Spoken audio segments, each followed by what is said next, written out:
भाग 13। विविधा ने दरवाजे पर नॉक किया, लेकिन विक्रम ने कोई जवाब नहीं दिया। विविधा ने एक और बार नॉक किया, पर अब भी कमरे से कोई जवाब नहीं आई। विक्रम की तरफ से कोई जवाब ना पाकर एक बार को तो विविधा का मन हुआ कि वापस लौट जाए, लेकिन फिर सोचा कि दयाल अंकल के पैरों में दर्द है और उन्हें यहाँ आना पड़ जाएगा। एक काम करती हूँ, अंदर जाकर चाय दे देती हूँ और जल्दी से बाहर आ जाती हूँ। वो कुछ भी बोलेगा तो मैं जवाब नहीं दूंगी। अकड़ तो देखो जनाब की, 2 बार नॉक किया, पर इन अकड़ की दुकान के मुंह से एक शब्द नहीं निकला। विविधा ने दरवाजा खोला और कमरे के अंदर आ गई। उसने देखा कि विक्रम कमरे में था ही नहीं। विविधा ने पूरे कमरे पर एक नजर दौड़ाई। टेबल पर लैपटॉप खुला हुआ रखा था। हर चीज अपनी माकूल जगह पर रखी हुई थी। एक ओर रखी शराब की बोतलों को देख विविधा ने मुंह बना लिया और बोली, कमरे में भी बार बना के बैठा है महिषासुर। एक दीवार पर किसी लेडी की फोटो लगी थी, जिस पर हार चढ़ा हुआ था। विविधा चाय का कप टेबल पर रख उस तस्वीर के सामने जा खड़ी हुई और उसे देखने लगी। ये तो है मिसेस चौहान, विक्रम की माँ। विविधा अभी उन्हें देख ही रही थी कि विक्रम वॉशरूम से बाहर निकला। उसकी नजर अपनी टेबल पर रखी चाय पर पड़ी, जिसे देख वो चौंका और सोचने लगा कि काका चाय क्यों रख कर गए। अगले ही पल उसे एहसास हुआ कि कमरे में कोई और भी है। विक्रम ने नजरें घुमाई तो उसे खुद की तरफ पीठ किए खड़ी विविधा दिखाई दी, जो उसकी माँ की तस्वीर को देख रही थी। विक्रम को विविधा का उसकी इजाजत के बगैर कमरे में आना अखर गया। वह उस ओर बढ़ते हुए बोला, यहाँ क्या कर रही हो तुम? किससे पूछकर तुम अंदर आई? विविधा अचानक से विक्रम की आवाज सुनकर डर गई और हड़बड़ाकर पीछे मुड़ उसकी ओर देखा। उसे यूं डरते देख विक्रम थोड़ी फिक्र के साथ बोला, घबराओ नहीं, मैं हूं, कोई भूत नहीं। विविधा, जो अब तक विक्रम को सामने देख संभल चुकी थी, धीरे से बड़बड़ाई, भूत से ज्यादा तो तुम डरावने हो। विक्रम ने उसकी बात सुन ली। वह उसे कुछ जवाब देता कि उसका ध्यान विविधा की साड़ी पर गया। उसने जब उसे साड़ी पहने देखा तो देखता ही रह गया। विविधा ने विक्रम को खुद को ऐसे एकटक देखते हुए पाया तो वह असहज हो गई और विक्रम को नजरअंदाज करने के लिए इधर उधर देखने लगी। कुछ वक्त बाद उसने देखा कि विक्रम अभी भी उसे ही देखे जा रहा है, तो वह चुपचाप वहां से जाने लगी। विविधा को इस रूप में देखकर विक्रम का सारा गुस्सा तो पहले ही फुर्र हो चुका था, तो इस बार वह शांत लहजे में बोला, जाने से पहले यह तो बता दो कि यहाँ क्यों आई थी? तुम्हें पता होना चाहिए कि मेरे कमरे में किसी को आने की इजाजत नहीं है, सिवाय दयाल काका के। विविधा बोली, जानती हूँ, लेकिन आना पड़ा। तुम्हारे लिए चाय लेकर आई हूँ, क्योंकि दयाल काका के घुटनों में दर्द है। विक्रम ने जब यह बात सुनी तो समझ गया कि दयाल काका के दिमाग में क्या खिचड़ी पक रही है। उसने सोचा कि अगर वह मना करता है कि मैं चाय नहीं पीता, तो विविधा को दयाल काका का झूठ पता चल जाएगा और शायद विविधा को फिर उनसे इस झूठ की वजह पूछने पर यह भी पता चल जाएगा कि वह मेरी और उसकी शादी करवाना चाहते हैं। विविधा उसे चुप देख बोली, क्या हुआ? किस सोच में डूब गया ये ड्रैकुला? विक्रम ने बिना उसे जवाब दिए चाय का कप उठाया और एक बार में ही उसे पी गया। विविधा हैरानी से उसे देखने लगी। तुम्हें चाय गरम नहीं लगी? विक्रम बोला, नहीं। उसने कप टेबल पर रखा और विविधा का हाथ पकड़ कमरे से बाहर ले जाने लगा। तुम जाओ यहां से। विविधा ने उसके हाथ से अपना हाथ छुड़ा लिया। चली जाऊंगी, इतनी भी क्या जल्दी है? कुछ बोलना चाहती थी तुमसे। विक्रम बोला, कहो। थैंक यू इस साड़ी के लिए, मैं कल वापस करवा दूंगी। विक्रम ने एक बार उसे सरसरी निगाह से देखा और बोला, रहने दो, अपने पास ही रखो। वैसे तुम पर काफी अच्छी लग रही है साड़ी, मतलब तुमने पहन ली है तो तुम ही रखो। यह सुन विविधा ने हैरानी से उसकी ओर देखा। दोनों की नजरें जैसे ही एक दूसरे से टकराई कि अगले ही पल हड़बड़ाकर नजरें दूसरी ओर कर ली। विविधा बोली, फिर भी मैं वापस कर दूंगी। विक्रम थोड़ा नाराज हो गया। अगर वापस करनी ही थी तो फिर पहनी क्यों? अब तुम्हारी पहनी हुई साड़ी को भला कौन इस्तेमाल करेगा? विविधा गुस्से से उसे घूरने लगी। अच्छा ठीक है, नहीं दूंगी। चलिए, मुझे वापस छोड़कर आइए। विक्रम बोला, दयाल काका से बोल दो, मुझे बहुत काम है। विविधा बोली, बताया था ना कि उनके पैरों में दर्द है और ज्यादा भाव खाने की जरूरत नहीं है, क्योंकि तुम ही मुझे जबरदस्ती यहाँ अंदर लाए थे। मैं तो जा रही थी वापस। विक्रम बोला, बारिश अभी भी है, कुछ देर और रुको। विविधा बोली, 8 बजने को आए हैं, अब और नहीं रुक सकती। बाबूजी वैसे ही गुस्सा करेंगे कि इतना लेट हो गई हूँ। विक्रम बोला, ठीक है। वह अपनी गाड़ी की चाबी टेबल से उठाकर उसके साथ जल्दी से चल पड़ा। दोनों अब सीढ़ी से नीचे उतरने लगे। दयाल काका ने विक्रम को शांत देखा तो अपनी हंसी छुपाते हुए उससे पूछा, क्यों विक्रम बेटा, चाय अच्छी लगी या नहीं? विक्रम उन्हें घूरते हुए बोला, लौट कर बताता हूँ कि कैसी लगी आपकी चाय। विविधा बोली, अच्छा अंकल, अब मैं चलती हूँ, स्कूटी सुबह ले जाऊंगी। अंकल नहीं, काका कहो मुझे। विविधा मुस्कुरा दी। अच्छा ठीक है, आज से आपको काका ही कहूंगी। विक्रम दयाल काका की सारी हरकतों को समझ रहा था। उसने मुस्कुराती हुई आरुषि की ओर देखा। जाओ अंदर जाकर पढ़ो, काका के साथ ज्यादा मत बैठा करो, खुद तो सटिया गए हैं और अपने साथ तुम्हें भी पागल कर देंगे। दयाल काका बोले, मैं सटिया गया हूँ? विक्रम उनकी बात इग्नोर करते हुए वहां से बाहर चला गया और कुछ ही देर में गाड़ी दरवाजे पर ले आया। विविधा काका और आरुषि से मिलकर बाहर आई और उसके साइड वाली सीट पर बैठ गई। दोनों विविधा के घर की तरफ रवाना हो गए। कुछ वक्त तक गाड़ी में एकदम शांति थी।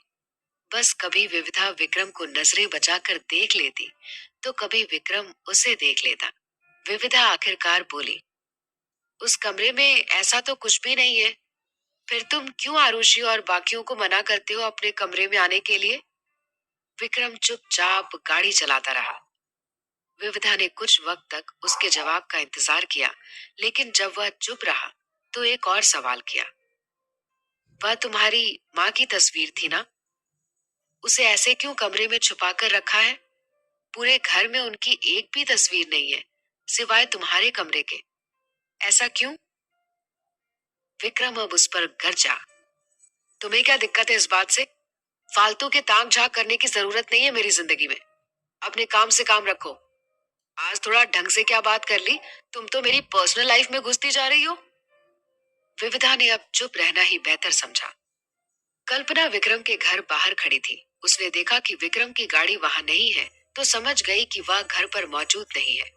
वह इस घर से अनजान नहीं थी, क्योंकि राजेंद्र चौहान के साथ पहले भी 2-3 बार इस घर में आ चुकी थी, लेकिन तब विक्रम पढ़ने के लिए विदेश में था। कल्पना चुपके से मेन दरवाजे को खोलकर अंदर गार्डन के पास से होते हुए घर के पास आ गई। वह दबे पांव आगे बढ़ते हुए हर कमरे की खिड़की से अंदर झांकने लगी। सबसे पहले उसे दयाल काका कमरे में बैठे हुए दिखाई दिए। वह तुरंत वहां से हट गई और बड़बड़ाने लगी, यह बुढ़ा पता नहीं कब तक इस घर में पड़ा रहेगा। कुछ देर बाद कल्पना आखिरकार आरुषि के कमरे के बाहर आ पहुंची। उसने देखा कि आरुषि पढ़ रही है। कल्पना खुश हो गई, तो आखिरकार मिल ही गई मेरे सोने का अंडा देने वाली मुर्गी। वह खिड़की पर नॉक कर आरुषि का ध्यान अपनी ओर खींचना चाहती ही थी कि तभी दयाल काका आरुषि के कमरे में आ पहुंचे और उसके साथ बैठ गए। कल्पना गुस्से से पीछे हट गई। यह मनहूस मुझे चैन नहीं लेने देगा और ना ही आरुषि से बात करने देगा। इससे पहले विक्रम यहाँ आए, मुझे यहाँ से जाना होगा और कल सुबह स्कूल में जाकर आरुषि से मुलाकात करनी होगी। कल्पना वापस चली गई। विविधा और विक्रम विविधा के मोहल्ले के बाहर पहुंचे। तब तक बारिश भी रुक चुकी थी। विक्रम ने गाड़ी एक साइड लगा दी। विविधा चुपचाप गाड़ी से उतरकर जाने को हुई कि उसे याद आया कि अगर मंथरा बुआ ने देख लिया तो बवाल कर देगी कि इस वक्त कहां से आ रही है। विविधा को जब विक्रम ने अपनी सीट पर बैठे हुए देखा तो बोला, क्या हुआ, घर नहीं जाना? विविधा बोली, जाना तो है पर इस रास्ते से नहीं। क्यों, कोई दिक्कत है? बस यही समझ लो, गली का जो पीछे वाला रास्ता है मैं वहां से चली जाऊंगी, गाड़ी को बस थोड़ा आगे ले लो। विक्रम ने बिना किसी सवाल जवाब के गाड़ी आगे ले ली। विविधा अब उससे बाहर निकलने लगी कि विक्रम ने टोका, मैं गाड़ी से ले चलता हूं ना। विविधा बोली, वो संकरी गली है तो गाड़ी से जाना नहीं हो पाएगा, मैं खुद चली जाऊंगी। कहकर विविधा एक ओर चल पड़ी।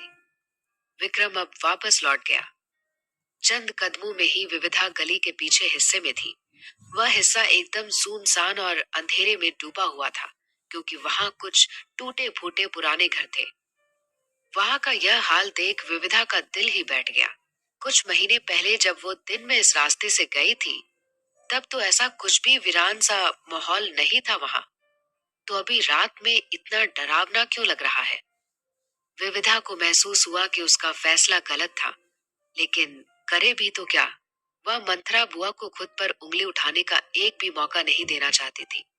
विविधा सहमी हुई सी धीमे कदमों से आगे बढ़ने लगी। माँ को फोन कर ऐसे रास्ते पर बुलाना उसे सही नहीं लगा, और बाऊजी का तो सवाल ही नहीं बनता था। उस अंधेरी गली में 4-5 कदमों में ही विविधा की हिम्मत जवाब दे गई थी कि पता नहीं कौन किधर से हमला कर दे।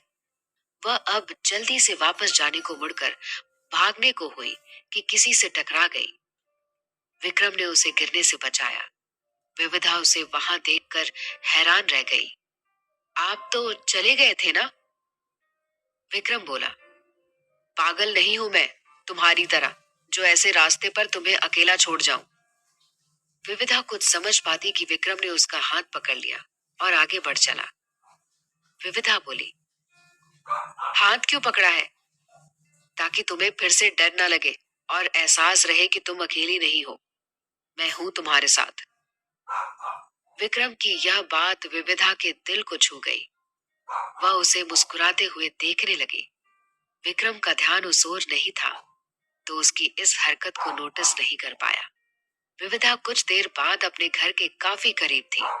उसने विक्रम को एक बार फिर थैंक्स बोला। अब तुम जा सकते हो। विविधा अपने घर की ओर चल दी। वहां पहुंच उसने दरवाजे पर नॉक किया और पीछे मुड़कर देखा तो विक्रम को वहीं खड़े पाया। छवि जी ने दरवाजा खोला और विविधा घर के अंदर चली गई। यह देख विक्रम वापस लौट पड़ा। विविधा बैग रख जल्दी से टेरेस पर चली गई और वहां से गली के पिछले हिस्से से गुजरते विक्रम को खुश होते हुए तब तक देखती रही जब तक वो उसकी नजरों से ओझल ना हो गया। विविधा अब निराश सी वापस टेरेस से नीचे आ गई और छवि जी को बताया कि उसकी स्कूटी आरुषि के घर पर है। विक्रम उसे छोड़ने आया था। छवि जी कहती है, कहीं ललिता दीदी ने तो नहीं देखा ना? नहीं माँ, इसलिए पिछली गली से आई हूँ। छवि जी हैरान सी बोली, क्या, अकेले? पागल हो गई है तू?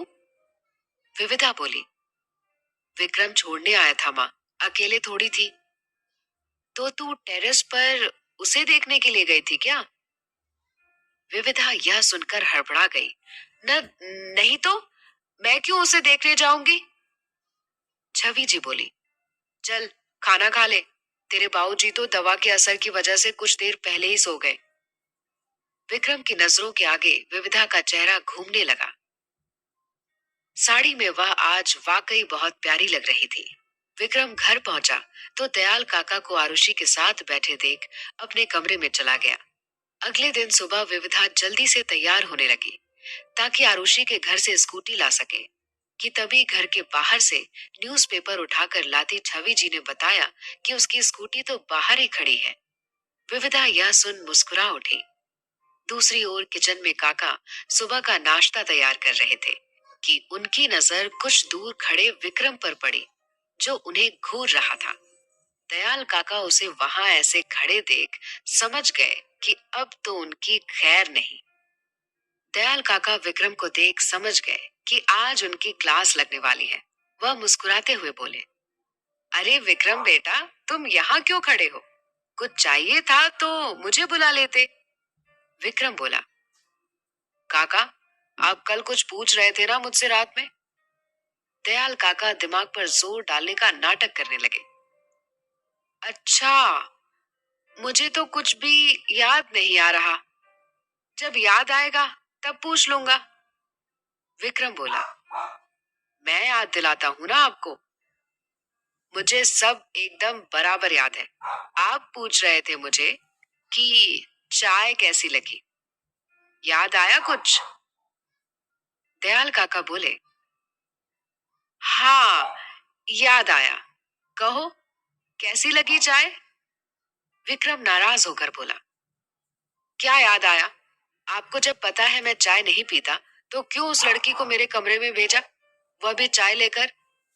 दयाल काका बोले, मैंने नहीं भेजा, बल्कि वह तो खुद ही तुम्हारे पास आई। मैंने मना किया था कि विक्रम चाय नहीं पीता, तो कहने लगे कि कहीं विक्रम की तबीयत खराब ना हो जाए, मेरे हाथ से एक कप चाय तो पी ही लेगा। और देखो, तुमने पी ली। विक्रम बोला, झूठ मत बोलिए।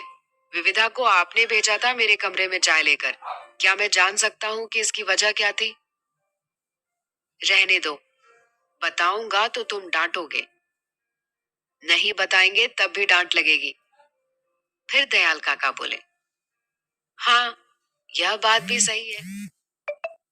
वह अब शरारती बच्चों की तरह चहकते हुए बोले, तुम तो जाकर अपने कमरे में बैठ गए थे, लेकिन विविधा को जब मैंने साड़ी में देखा तो एकदम छोटी मालकिन लग रही थी। सच में कितनी प्यारी लग रही थी ना हमारी विविधा। तुम भी उसे साड़ी में देख पाओ और क्या पता विविधा के बारे में अपने ख्याल बदल पाओ। इसलिए मैंने उसे चाय के बहाने तुम्हारे पास भेजा था। विक्रम मुंह बनाकर बोला, उम्र 50 से ऊपर हो गई है, लेकिन रंगीन मिजाज नहीं गई आपकी। काका बोले, अगर अपने बेटे के लिए बहू ढूंढना रंगीन मिजाज है तो ठीक है, मुझे यह भी मंजूर है। लेकिन सच सच बताओ, तुम्हें भी पसंद आई थी ना विविधा कल? कहो तो शादी के लिए बात करूं उसके घर पर? विक्रम हड़बड़ा गया। पागल हो गए हैं आप? कुछ भी बोल रहे हैं।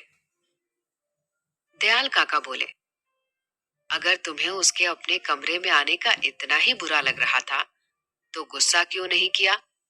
विक्रम बोला, यह बात गलत है काका। मैं आपसे क्या कह रहा हूँ और आप क्या बोल रहे हैं? दयाल काका उदास होने का नाटक करते हुए बोले, धोखा तो तुमने दिया है मेरे साथ। इस बूढ़े काका ने तुमसे कितनी बार कहा चाय के लिए, लेकिन तुमने कभी नहीं पी। और उस कल की आए लड़की के लिए तुमने एक ही बार में चाय पी ली। तुम्हें अंदाजा भी है कि तुम्हारी इस हरकत से मुझे कितनी ठेस पहुंची है? विक्रम उन्हें घूर कर देखने लगा। आपकी शरारतें दिन ब दिन बढ़ती ही जा रही हैं। वक्त रहते समझ जाइए, वरना मुझसे पहले विविधा आपकी क्लास ले लेगी, जब उसे पता चलेगा कि आपके दिमाग में क्या खिचड़ी पक रही है। दयाल काका बोले, उसे तो मैं देख लूंगा। तुम अपना बताओ कि कल विविधा को देख वो वाला गाना तुम्हारे कानों में बजा क्या? कौन सा गाना काका? दयाल काका गुनगुनाने लगे, तुमको देखा तो ये ख्याल आया, जिंदगी धूप तुम घना साया। विक्रम यह सुन अपना सिर पीटते हुए बोला, मैं भी ना किससे दिमाग खपा रहा हूं। दयाल काका हंसने लगे। विक्रम वहां से जाने लगा कि काका ने टोका, वैसे विविधा की स्कूटी भी पहुंचवा दी तुमने उसके घर, इतनी फिक्र की वजह? विक्रम बोला, वह तो मैंने इसलिए उसके घर पहुंचवाई कि वह कहीं सुबह सुबह यहाँ ना आ जाए और फिर कहीं झगड़ा ना हो जाए। दयाल काका बोले, अच्छा, मुझे तो लग रहा था कि तुम्हें इस बात की चिंता थी कि बेचारी फिर स्कूल कैसे जाएगी। विक्रम झुंझला गया। आप सच में सठिया गए हैं। वह वहां से चला गया। विविधा अपने कमरे में बैठी विक्रम के बारे में सोच रही थी। वैसे विक्रम इतना भी बुरा नहीं है। कल की हरकतों के बाद तो ऐसा ही लगता है। मैंने तो उसे कुछ कहा भी नहीं, फिर भी खुद ही लौट कर आ गया और मेरे घर के अंदर जाने तक वहीं खड़ा रहा। क्या मुझे उसे थैंक्स बोलना चाहिए? कहीं ऐसा करने से उसे ये ना लगे कि मैं उसके साथ फ्रेंडली होने की कोशिश कर रही हूँ, क्योंकि आखिर है तो वो महिषासुर ही। मैं भी ना कम नहीं हूँ। अगर वो गुस्सा करता है तो मुझे उससे दूर चले जाना चाहिए, लेकिन नहीं, मैं उससे लड़ना शुरू कर देती हूँ। आगे से कोशिश करूंगी कि विक्रम से झगड़ा ना करूं। जुबान का भले ही तीखा है, लेकिन केयरिंग और रिस्पॉन्सिबल बंदा है। अगर ये बस गुस्सा करना छोड़ दे तो मुझे नहीं लगता कि कोई भी लड़की इससे शादी करने से मना करेगी। दयाल काका भी कम नहीं है। कहीं विक्रम को पता चल गया कि काका उसकी और मेरी शादी का सोच रहे हैं, तो ये ना सोचे कि मैं काका के साथ हूँ। और मैं सोच ही क्यों रही हूँ विक्रम के बारे में इतना। लगता है काका की बातें मेरा दिमाग खराब कर रही हैं।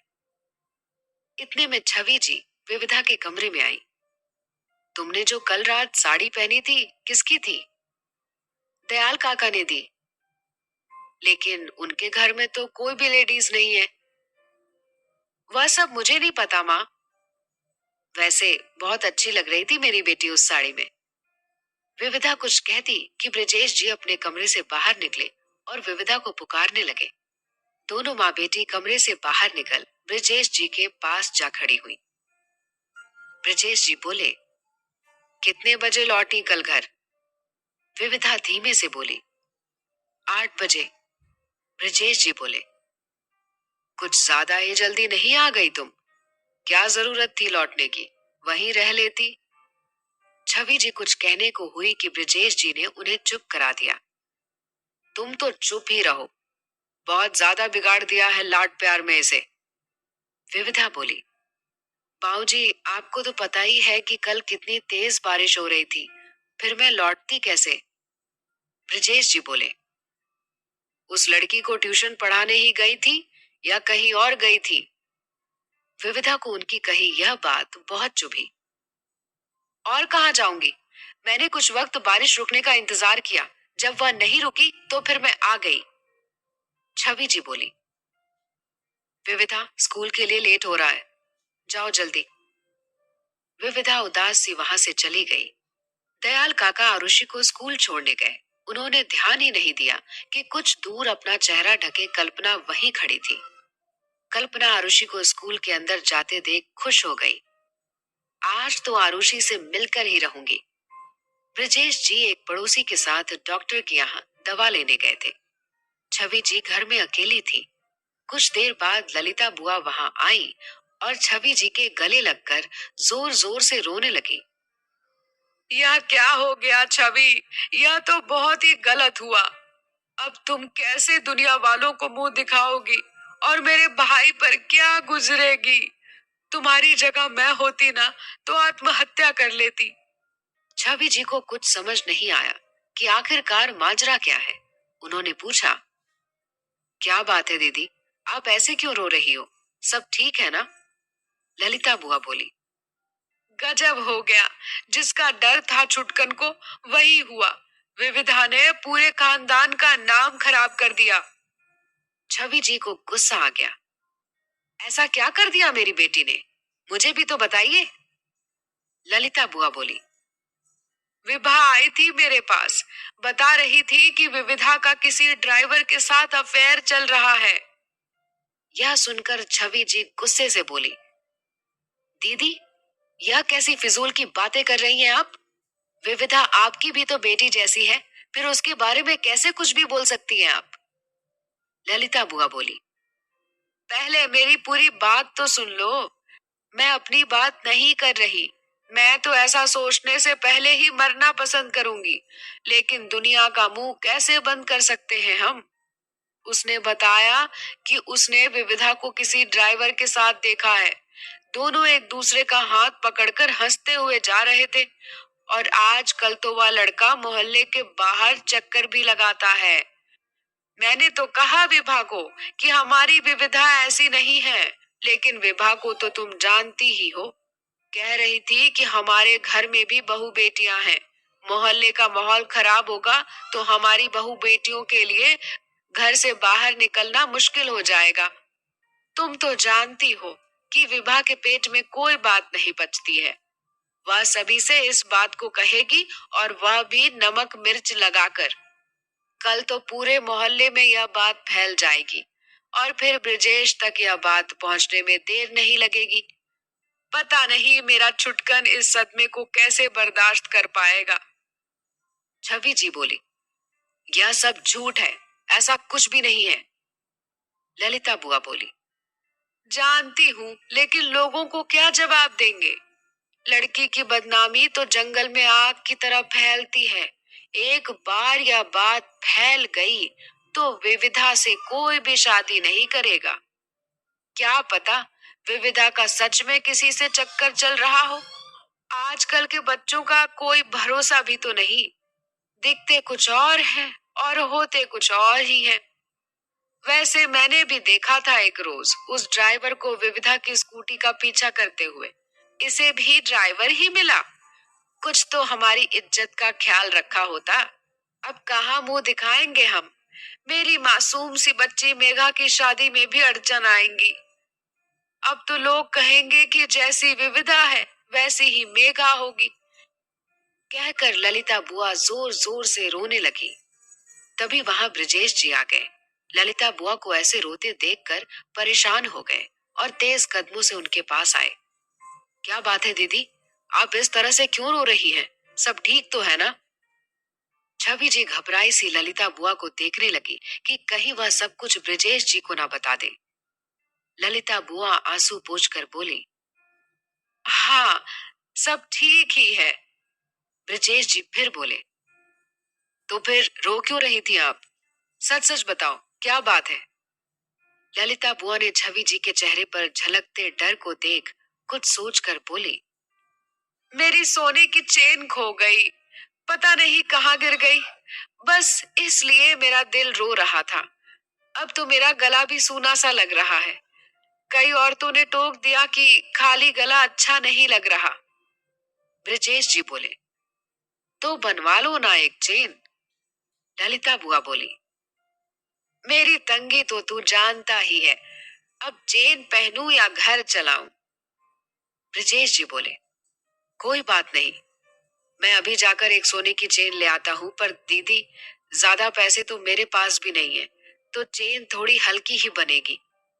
छवि जी हैरान सी ललिता बुआ को गिरगिट की तरह रंग बदलते देख रही थी। ललिता बुआ ने दो चार बार मना किया, लेकिन ब्रजेश जी उन्हें अपने साथ चेन दिलवाने ले गए। छवि जी को अब चेन की कम, विविधा की ज्यादा चिंता हो रही थी। उधर स्कूल का चौथा पीरियड चल रहा था। आरुषि अपनी क्लास में बैठी पढ़ रही थी कि एक चपरासी वहां आया और टीचर को कुछ कहा। टीचर ने आरुषि की ओर देखा। आरुषि, कोई तुमसे मिलने आया है, जाओ जाकर मिल लो। आरुषि सोच में पड़ गई कि उससे भला कौन मिलने आया होगा। वह उठकर चपरासी के साथ चल दी। क्लास के बाहर कुछ कदम चलने के बाद चपरासी ने आरुषि को एक तरफ जाने का इशारा किया और खुद किसी काम से चला गया। आरुषि उस ओर जा ही रही थी कि सामने से विविधा आती दिखी। विविधा ने जब आरुषि को क्लास से बाहर देखा तो बोली, अरे आयुषी, तुम क्लास के बीच में से कहाँ जा रही हो? आरुषि बोली, कोई मुझसे मिलने आया है मैम। कौन? ये पता नहीं। विविधा यह सुनकर सोच में पड़ गई कि आखिर ऐसा कौन है जो आरुषि से मिलने आया है। उसने सोचा कि वह आरुषि के साथ जाकर देखे तो सही कि कौन है, लेकिन तभी उसे याद आया कि प्रिंसिपल ने उसे बुलाया था। विविधा ने तय किया कि वह जल्दी से प्रिंसिपल से जाकर मिलेगी और फिर लौटकर वापस आरुषि के पास आएगी। आरुषि जब गार्डन में बेंच के पास आई तो उधर मुंह छुपाए बैठी किसी औरत को देखा। आरुषि को अपने सामने पाकर कल्पना ने उसे अपना चेहरा दिखा दिया। पहले तो आरुषि उसे पहचान ही नहीं पाई। वह एकदम थकी हुई सी लग रही थी। कि पता नहीं कितने दिनों से खाना नहीं खाया हो। कपड़े भी बस ठीक ठाक ही थे। आरुषि ने गौर किया तो पहचान गई कि यह औरत उसकी वो माँ है जो उसे छोड़कर भाग गई थी। एक ओर कल्पना उसे देखकर घड़ियाली आंसू बहाने लगी, वहीं दूसरी ओर आरुषि के होश ही उड़ गए। कल्पना को सामने दे आगे क्या हुआ जानने के लिए सुनिए कहानी का अगला भाग, सिर्फ प्रतिलिपि एफएम पर। भाग 14। छवि जी अपने कमरे में बैठी सोच रही थी कि आखिर यह सब हो क्या रहा है। क्यों उनकी बेटी के खिलाफ ऐसी झूठी बातें फैलाई जा रही हैं? विभा से तो उनकी कोई दुश्मनी भी नहीं है, फिर क्यों वह यह सब बोल रही है?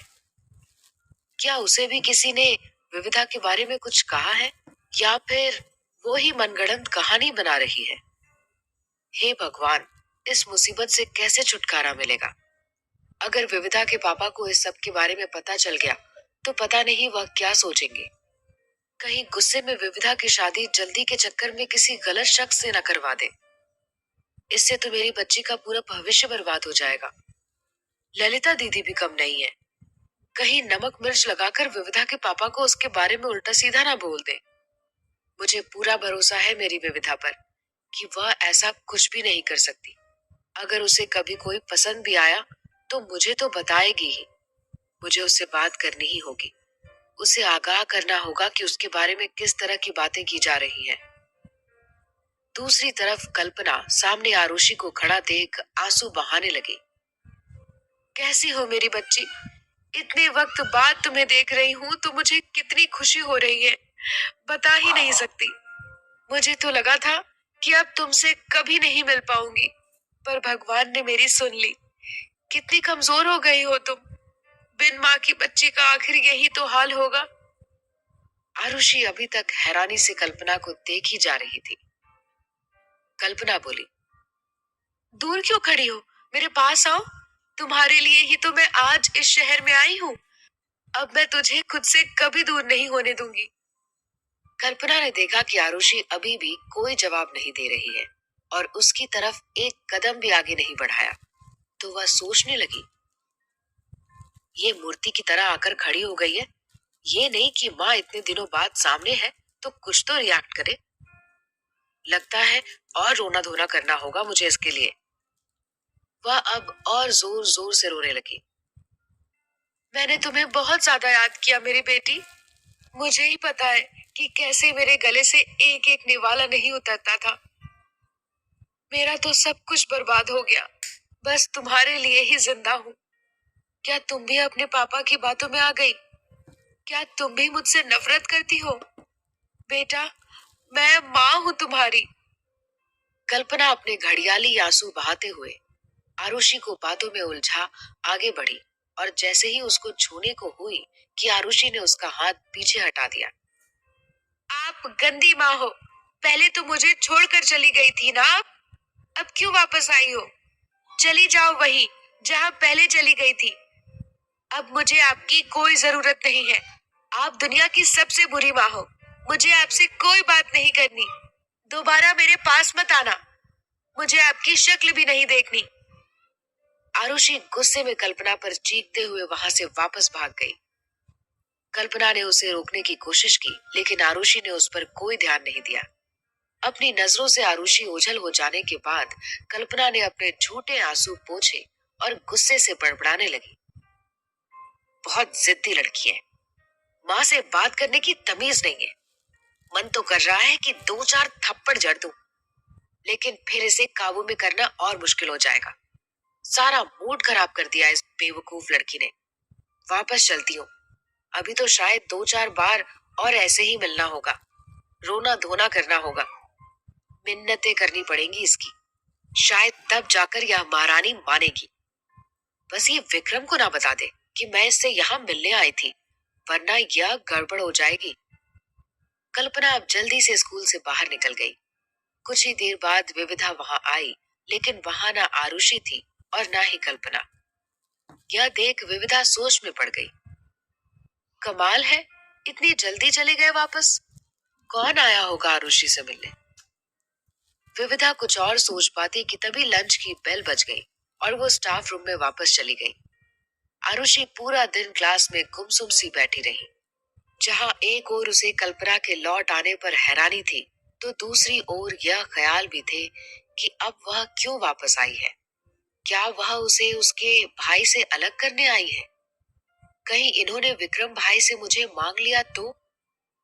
या फिर भाई ने देखा कि ये वापस लौट आई है और मुझे इनको वापस लौटा दिया कि अब वही मुझे पालेंगी? तो क्या होगा? इस तरह के हजारों ख्याल उसके छोटे से दिमाग में घूमने लगे। वह किसी भी कीमत पर विक्रम से अलग नहीं होना चाहती थी। वह उसे ही अपना माँ और पापा मान चुकी थी। कल्पना स्कूल के पास वाले कैफे में जाकर बैठ गई। यह रोना धोना मेलोड्रामा कितना ज्यादा मुश्किल है। लगता है टीवी सीरियल में जैसे इमोशनल ड्रामा दिखाते हैं ना, वह सब करना पड़ेगा। विक्रम, जो कि ऑफिस के किसी काम से बाहर निकला था, उसे खत्म करने के बाद वापस ऑफिस जाने लगा। उसे आरुषि का ख्याल आया तो टाइम देखा।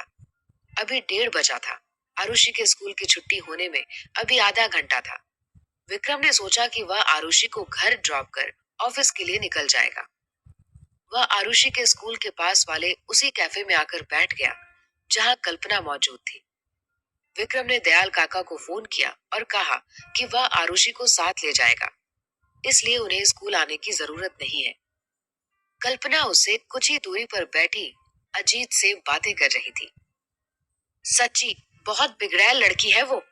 अरे सामने माँ खड़ी थी तो बाकी बच्चे की तरह मेरे पास आकर रोना धोना करना चाहिए था ना, लेकिन नहीं, यह बाकी बच्चों जैसी नहीं है अजीत। अजीत बोला, सही कहा तुमने, क्योंकि इसकी माँ भी तो बाकी माँ जैसी नहीं है। कल्पना यह सुनकर चिढ़ गई। कभी कभी समझ नहीं आता कि तुम मेरे दोस्त हो या दुश्मन। अजीत हंस दिया। तुम्हारा सबसे बड़ा दुश्मन सिर्फ तुम हो और तुम्हारा लालच। यह सुन कल्पना ने गुस्से में फोन रख दिया। जब देखो तब भाषण देता रहता है, कुछ ज्यादा ही सिर पर चढ़ रहा है ये। और कोई है भी तो नहीं जिससे अपनी बात कह सकूं।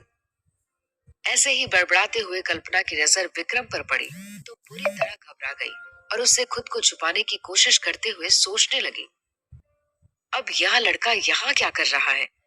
जब तक मैं आरुषि को अपने कब्जे में नहीं ले लेती, इसके सामने जाना सही नहीं रहेगा। यह लड़का मेरा पूरा प्लान खराब कर सकता है। क्या पता आरुषि इस बारे में ना बताए, इसके तेज गुस्से की वजह से चुप पड़ जाए। कल्पना वहां से भागने का सोचने लगी। कुछ वक्त बाद विक्रम अपना लैपटॉप ओपन करके मेल चेक करने लगा। उसका ध्यान लैपटॉप की तरफ देख कल्पना चुपके से उठ वहां से निकल गई।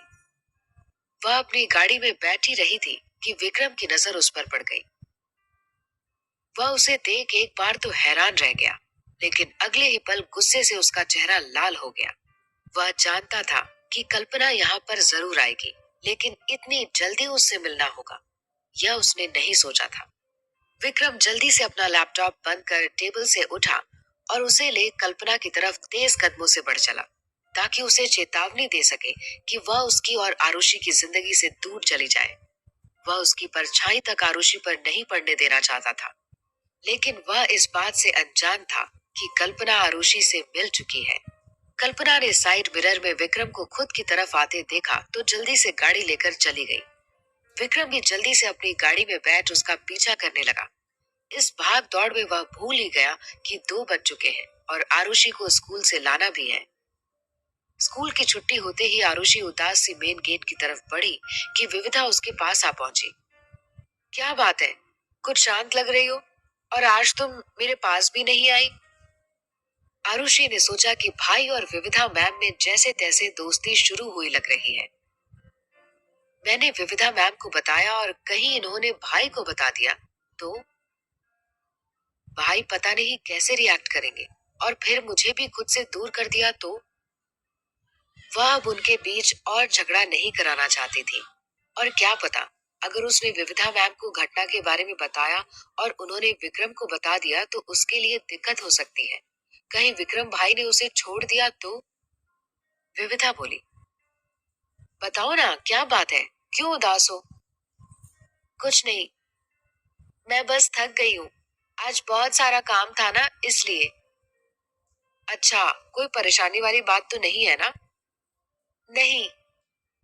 दोनों अभी कुछ कदम आगे चली ही थी कि तभी विविधा बोली, अच्छा, तुमसे चौथे पीरियड में कौन मिलने आया था? यह सुनकर आरुषि थोड़ा घबरा गई कि क्या कहे। विविधा फिर से बोली, बोलो ना, कौन था?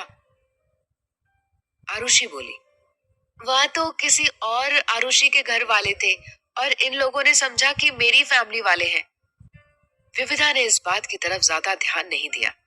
आरुषि और विविधा दोनों स्कूल से बाहर आकर खड़े हो गए। उन्होंने देखा कि दयाल काका अभी तक नहीं आए थे।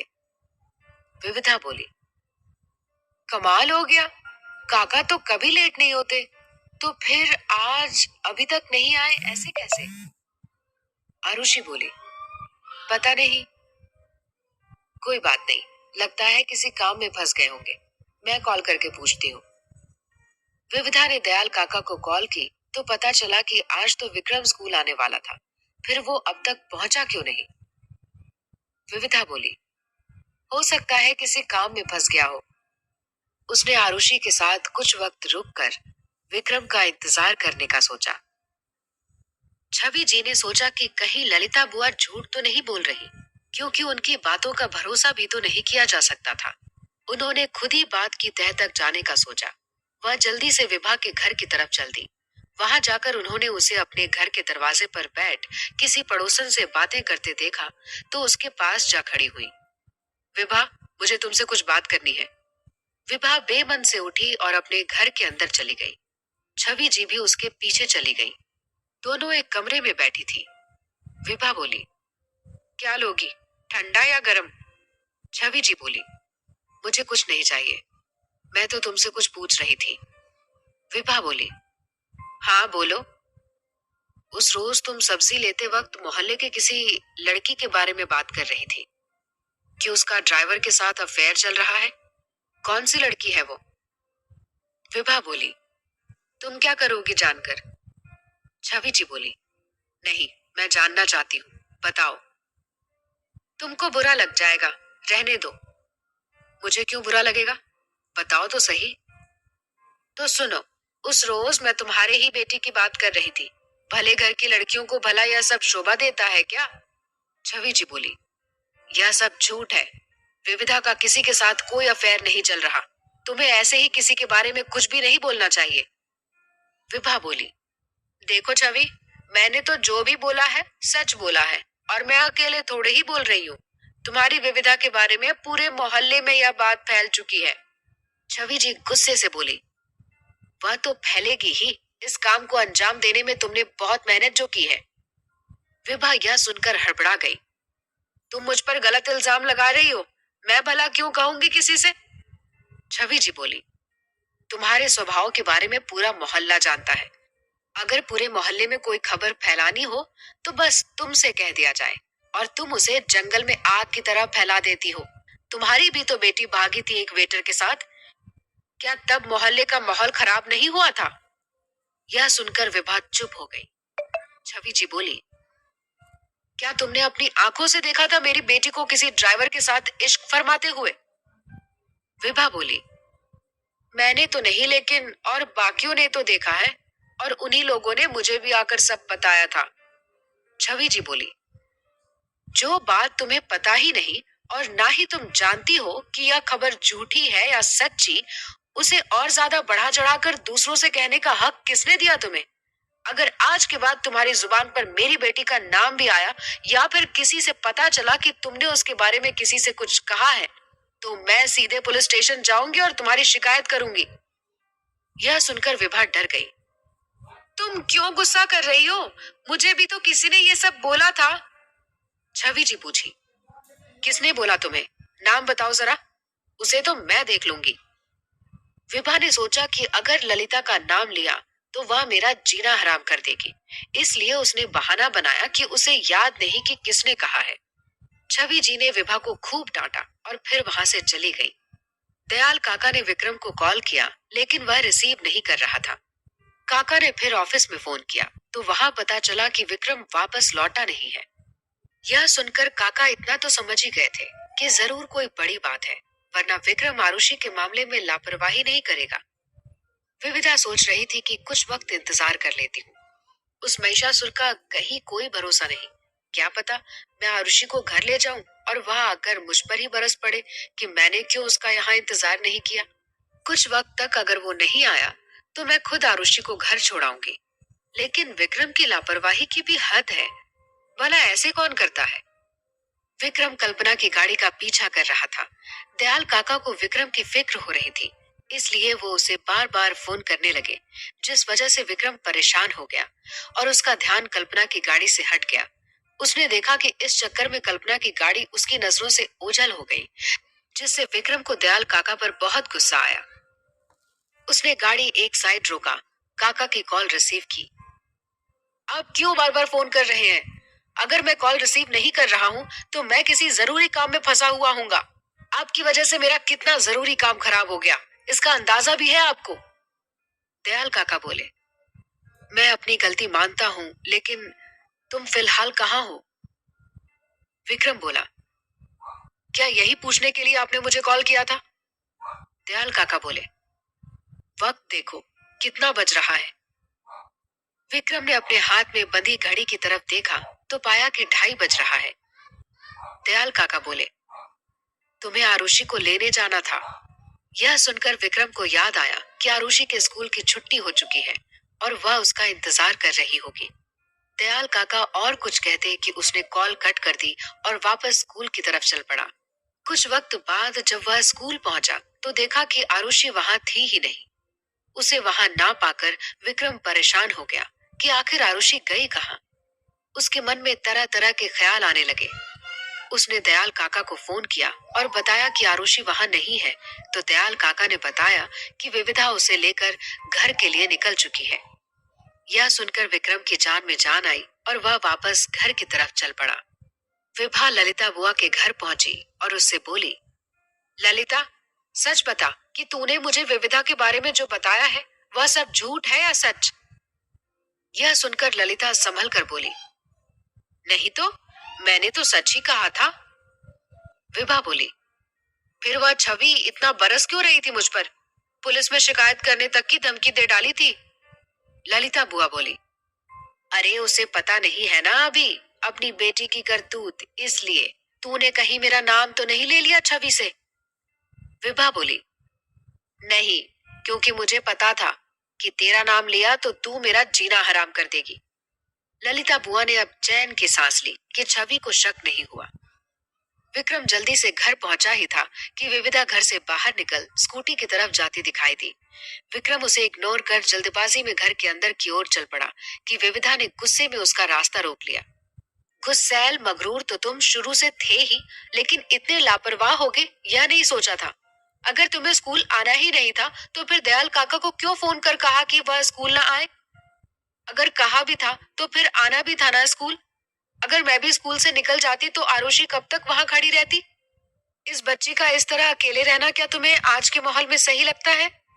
आरुषि को कितना बुरा लगा होगा कि उसके भाई कहने के बावजूद उसे लेने नहीं आए। घर के घर के अंदर खड़े काका विक्रम को चुपचाप विविधा से डांट खाते देख रहे थे। काका विक्रम को खोया हुआ सा देख समझ गए कि उसके दिमाग में कुछ और चल रहा है। विक्रम आरुषि की ओर देखते हुए विविधा से बोला, मैं किसी काम में फंस गया था। विविधा हाथ बांधकर खड़ी हो गई। अच्छा, ऐसा कौन सा काम था जो तुम्हें तुम्हारी बहन से भी ज्यादा जरूरी लगा? अगर जिम्मेदारी ली है तो उसे निभाना भी सीखो।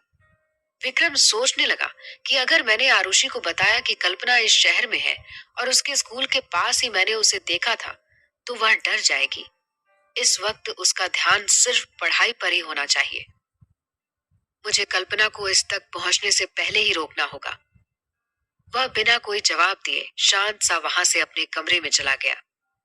विविधा सोच में पड़ गई कि आखिर ऐसी क्या बात है कि ड्रैकुला इतना चुप है। विक्रम को इस कदर परेशान देख आरुषि सोच रही थी कि भाई पहले से ही काफी परेशान लग रहे हैं। इन्हें अगर मेरी माँ के वापस आने के बारे में बताया तो और परेशान हो जाएंगे। विविधा अपने घर के लिए निकल गई। लेकिन उसके दिमाग में यही बात बार बार घूम रही थी कि विक्रम को हुआ क्या आज। कल्पना अपने घर पहुंची और एक ओर बैठकर खुद से बड़बड़ाने लगी। आज तो बाल बाल बची उस विक्रम से। कहीं उसे शक तो नहीं हो गया कि मैं आरुषि से मिली हूँ, या कहीं इन दोनों ने एक दूसरे को मेरे बारे में बता दिया तो। ऐसे तो मेरा सारा काम खराब हो जाएगा। विक्रम मुझे कभी भी आरुषि से मिलने नहीं देगा। विक्रम अपने कमरे में बैठा सोच रहा था कि कल्पना के वापस लौट आने की बात सुनकर आरुषि का मन बदल गया तो, उसने अपनी माँ के साथ जाने की बात कही तो मेरा क्या होगा। इस तरह के ख्यालों के साथ जूझते हुए विक्रम की नजर दरवाजे पर पड़ी तो दयाल काका को खुद को देखते हुए पाया। वो कमरे के अंदर विक्रम के पास आ खड़े हुए। क्या बात है विक्रम, तुम बहुत परेशान लग रहे हो। सब ठीक है ना? विक्रम अब भी अपनी सोच में डूबा हुआ था। उसने काका की बात का कोई जवाब नहीं दिया। दयाल काका ने उसके कंधे पर हाथ रखा। क्या सोच रहे हो? आरुषि को स्कूल से लेने जाना भूल गए? यह बात मामूली तो नहीं? विक्रम गंभीर सा बोला। काका, आज मैंने उसे देखा। दयाल काका बोले। कौन? किसकी बात कर रहे हो? कल्पना। दयाल काका यह सुन चौंके। क्या वो यही है? विक्रम बोला। हाँ, मुझे लग ही रहा था कि वो जल्दी ही यहाँ आएगी, लेकिन इतनी जल्दी यह नहीं सोचा था। कहाँ मिली वो तुम्हें? आरुषि के स्कूल के पास जो कैफे है ना, वहां। मैंने पीछा करने की कोशिश भी की, लेकिन आपके बार बार फोन करने की वजह से वह मेरे हाथों से निकल गई। वरना आज मैं उसे ऐसा सबक सिखाता कि कभी आरुषि की तरफ मुड़कर देखती तक नहीं। दयाल काका बोले। तुम खामखा ही परेशान हो रहे हो। अगर आ भी गई तो क्या बिगाड़ लेगी हमारा? आरुषि उसकी सच्चाई जानती है। विक्रम बोला। नहीं काका, अगर वह यहाँ आरुषि को लेने आई है तो पूरी तैयारी के साथ ही आई होगी। मतलब कुछ न कुछ सोच कर आई होगी। इसके दिमाग में कोई प्लान तो है। काका कुछ वक्त शांत रहे, फिर बोले। सब कुछ कितना अच्छा चल रहा था कल्पना के आने से पहले। पूरा परिवार एक साथ बहुत खुश था। लेकिन जब से यह औरत हमारी जिंदगी में आई है, कुछ न कुछ तूफान ही ला दे रही है। सबसे पहले बड़ी मालकिन, फिर बड़े मालिक को हमसे छीन लिया, तुम्हें अनाथ बना दिया और अब आरुषि पर भी नजर डाले बैठी है। विक्रम गुस्से से बोला। यह औरत खुद हमारी जिंदगी में नहीं आई थी काका। इसे लाने वाले आपके बड़े मालिक थे।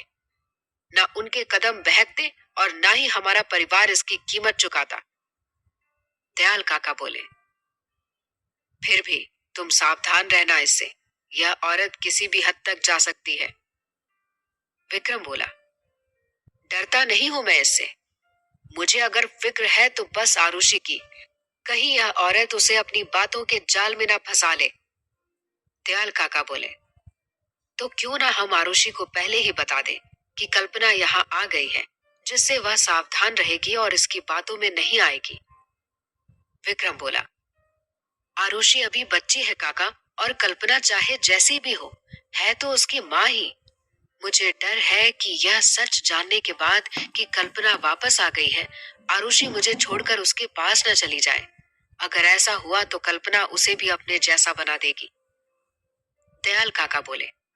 मुझे नहीं लगता कि वह अपने भाई का साथ छोड़ेगी। विक्रम बोला। मैं भाई हूं उसका, और वह भी सौतेला। लेकिन कल्पना उसकी खुद की माँ है। अगर कल्पना ने अपने माँ होने का फायदा उठा उसके करीब आना चाहा तो दिक्कत हो सकती है। काका बोले। तो अब क्या करें? हमें बहुत चौकन्ना रहना होगा कि कहीं कल्पना आरुषि से मिलने ना पाए।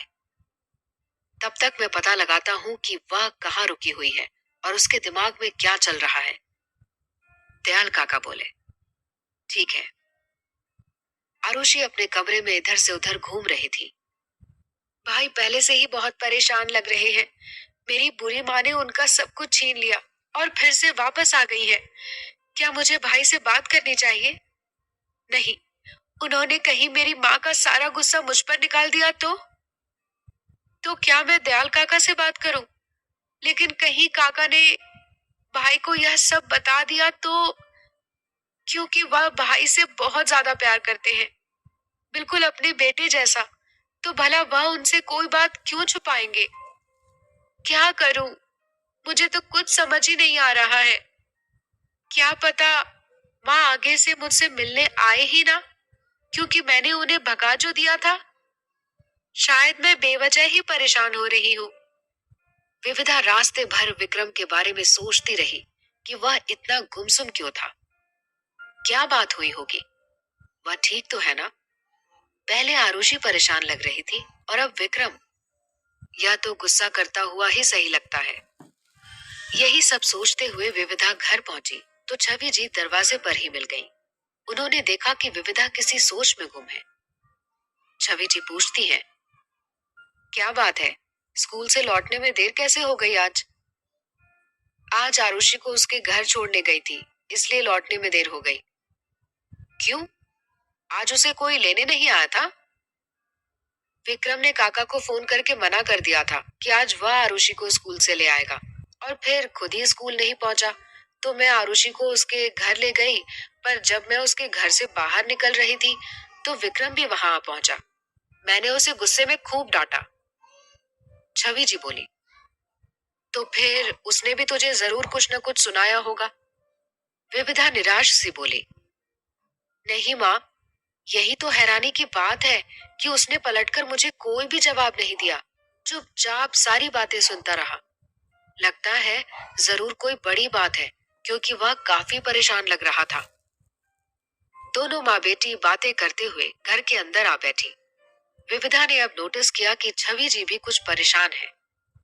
क्या हुआ माँ? अब आप क्यों परेशान लग रही हो? यह हो क्या रहा है आज? जिसे देख रही हूँ वही परेशान दिखाई दे रहा है। छवि जी ने बात टालने की बहुत कोशिश की। कोई बात नहीं है, कहाँ परेशान लग रही हूँ मैं? विविधा बोली, झूठ मत बोलो, बताओ ना कि क्या हुआ। छवि जी ने उसे सब कुछ कह सुनाया। विविधा यह सुनकर कुछ वक्त हैरान रह गई, फिर खुद को संभालते हुए बोली, क्या बकवास है ये? मेरा अफेयर चल रहा है, और वो भी ड्राइवर से। माँ, आपने विभा आंटी से पूछा नहीं कि उनसे यह बकवास बात किसने कही? छवि जी बोली, पूछा था, लेकिन वह कह रही है कि उसे याद नहीं।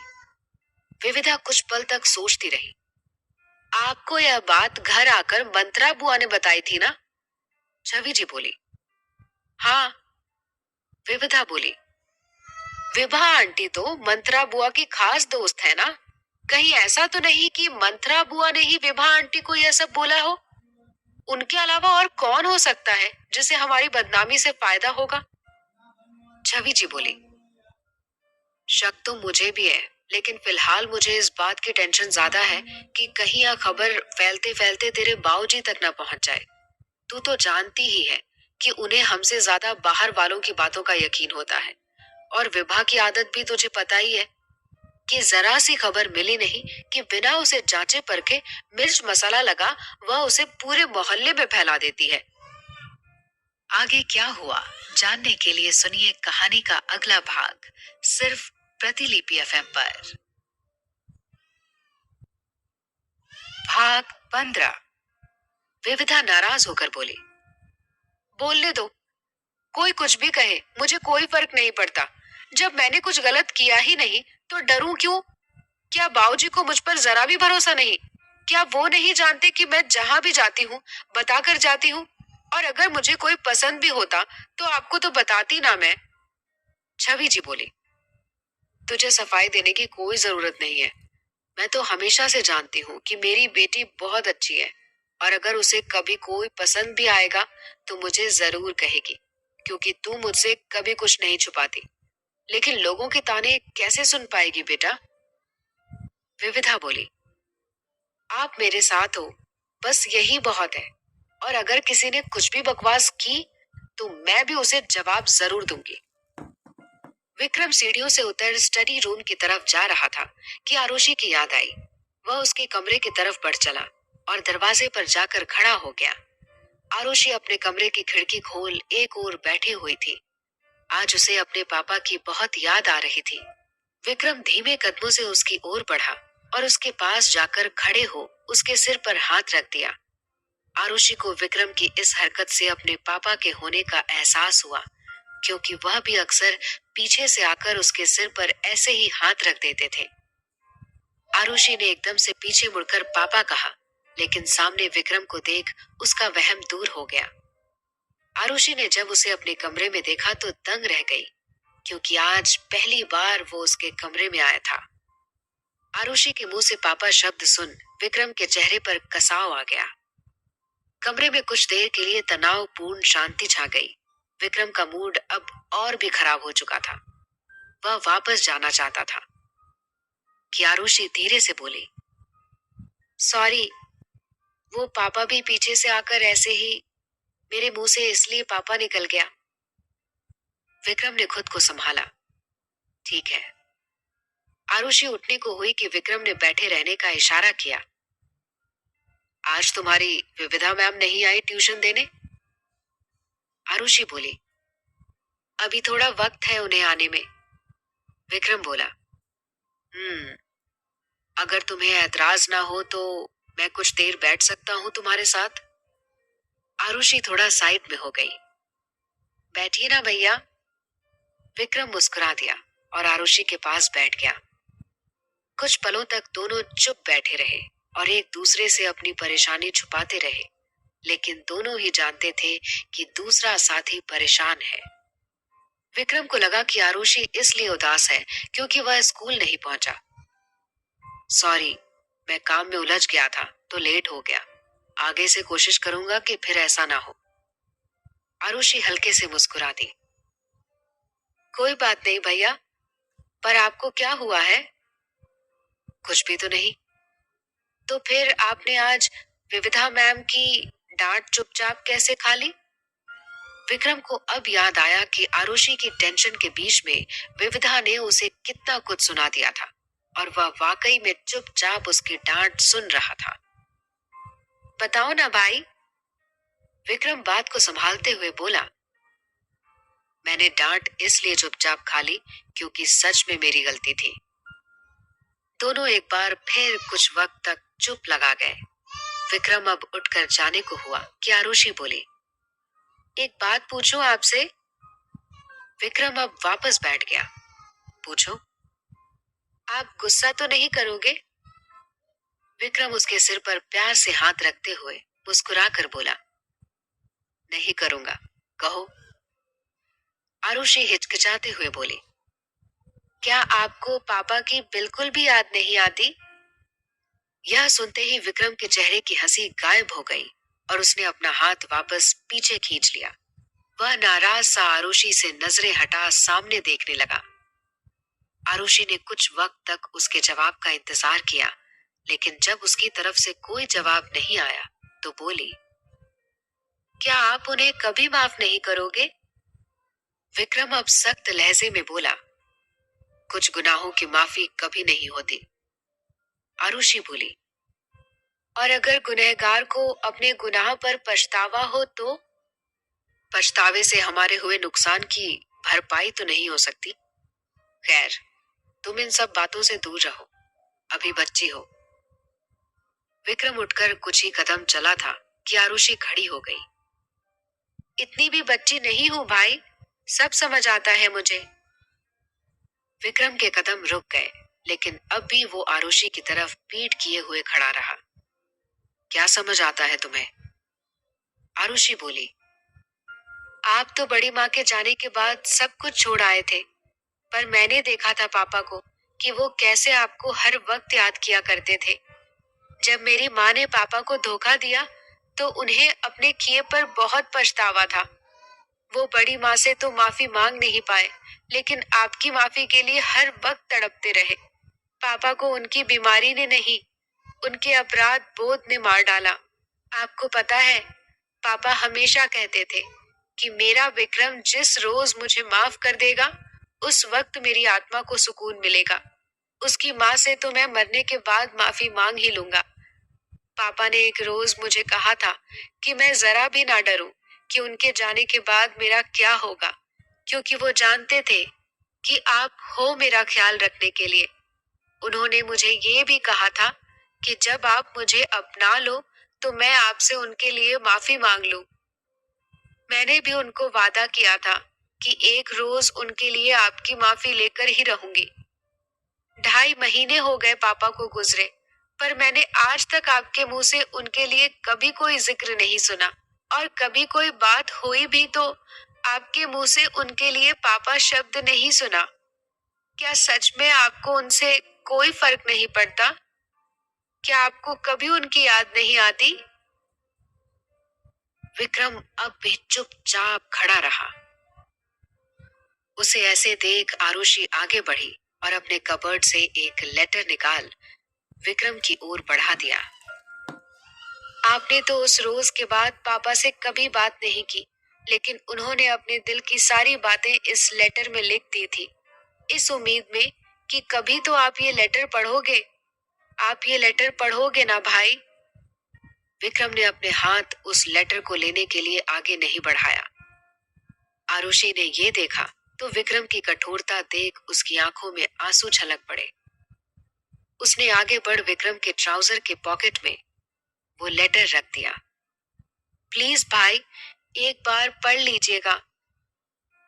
विक्रम ने गुस्से से आरुषि को देखा और अपनी पॉकेट से वो लेटर निकालकर फर्श पर फेंक दिया। मैं उस आदमी को कभी माफ नहीं करूंगा। दोबारा मेरे सामने उस इंसान का भूल कर भी जिक्र मत करना। उसकी तरफदारी करने की सोचना भी मत, वरना तुम्हें भी उठाकर घर से बाहर फेंक दूंगा। मेरे जख्मों पर नमक छिड़कने की कोई जरूरत नहीं है तुम्हें। अपने पापा की तारीफों के पुल मेरे सामने बांधने की दोबारा कोशिश भी मत करना। विक्रम के गुस्से से तमतमाते चेहरे को देख आरुषि सहम कर पीछे हट गई। विक्रम उस पर चीखा, दूर हो जाओ इसी वक्त मेरी नजरों के सामने से। आरुषि जल्दी से कमरे से बाहर निकल गई। विक्रम कुछ वक्त तक वहां खड़ा रहा। उसका गुस्सा अब शांत हो गया। वह सामने पड़े लेटर को पैरों से रौंदता हुआ कमरे से बाहर निकल गया तो सामने से आती विविधा से टकरा गया। विविधा की नजर जब विक्रम पर पड़ी तो हैरान रह गई। विक्रम की आंखों में नमी साफ दिखाई दे रही थी। उसने अपना चेहरा दूसरी ओर कर लिया और तेज कदमों से सीढ़ियों से ऊपर अपने कमरे की तरफ चला गया। दयाल काका रोती हुई आरुषि को लेकर कुछ दूर खड़े विक्रम को जाते देख रहे थे। विक्रम सीढ़ियों से चढ़कर अपने कमरे में आया और इधर उधर घूमते हुए अपने गुस्से को शांत करने की कोशिश करने लगा। लेकिन जब वह ऐसा करने में नाकामयाब रहा तो कमरे का सारा सामान उठाकर फेंकने लगा। सीढ़ियों के नीचे दयाल काका और आरुषि विविधा उसके कमरे से आती आवाज को सुनकर विक्रम के गुस्से का अंदाजा लगा चुके थे। विविधा ने दयाल काका की तरफ देखा। काका आप। दयाल काका उसकी बात समझ गए और जल्दी से सीढ़ियों के ऊपर चले गए। दयाल काका विक्रम के कमरे में आए और उसको यूं ही सामान उठाकर फेंकते देखा तो उसे रोकने की कोशिश करने लगे, लेकिन विक्रम उनकी एक भी नहीं सुन रहा था। उसके हाथ में जो सामान आता उसे उठाकर पूरी ताकत से जमीन पर फेंक देता था। दयाल काका उसे पकड़कर समझाने की कोशिश करने लगे ताकि वो शांत हो सके, लेकिन विक्रम को रोकना काफी मुश्किल हो रहा था। आरुषि डरी सहमी सी विविधा का हाथ पकड़कर खड़ी हो गई। विविधा की नजरें विक्रम के कमरे पर ही टिकी हुई थी। जब कमरे का सारा सामान फेंक दिया गया, विक्रम तब जाकर शांत हुआ। दयाल काका बुरी तरह हाफ रहे थे। विक्रम ने उनको खुद से दूर किया और अपनी माँ की तस्वीर के सामने जा खड़ा हुआ और उसे एक टक देखने लगा। दयाल काका ने उससे बात करने की कोशिश की, लेकिन विक्रम कोई भी जवाब नहीं दे रहा था। उसने बहुत ही सख्त लहजे में काका से कहा कि इस वक्त वह उसे अकेला छोड़ दे। काका बोले, लेकिन विक्रम बोला, आपने सुना नहीं मैंने क्या कहा? कुछ वक्त के लिए मुझे अकेला छोड़ दीजिए। काका उदास हो वहां से चले गए। विक्रम को अब आरुषि की कही बातें याद आने लगी। उसने माँ की तस्वीर के पीछे से एक लिफाफा निकाला और उसमें मौजूद एक तस्वीर निकाली जो उसकी और उसके पापा की थी। इस तस्वीर में दोनों बाप बेटे काफी खुश नजर आ रहे थे। विक्रम कुछ देर तक उसे यूं ही देखता रहा। सब खत्म कर दिया आपने। पहले मेरे लिए दुनिया के बेस्ट पापा थे आप, आइडल थे मेरे। मैं आपसे कितनी भी नफरत क्यों ना कर लूं, लेकिन दिल के किसी कोने में शायद कहीं ना कहीं आज भी आपके लिए प्यार है, और इसी वजह से मुझे खुद से भी नफरत है। विक्रम उस तस्वीर को अपने सीने से लगाकर रोने को हुआ कि अगले ही पल उसकी नजर जब माँ की तस्वीर पर पड़ी तो पापा के माँ को दिए धोखे की याद आ गई। दयाल काका बाहर सीढ़ियों से नीचे उतर कर आए और एक ओर बैठ गए। विविधा बोली, काका, आप विक्रम को समझाते क्यों नहीं? दयाल काका बोले, क्या फायदा, फिलहाल उसे कुछ भी कहने का कोई मतलब नहीं है, क्योंकि इस वक्त वह किसी की बात भी नहीं सुनेगा, उल्टा और भड़केगा।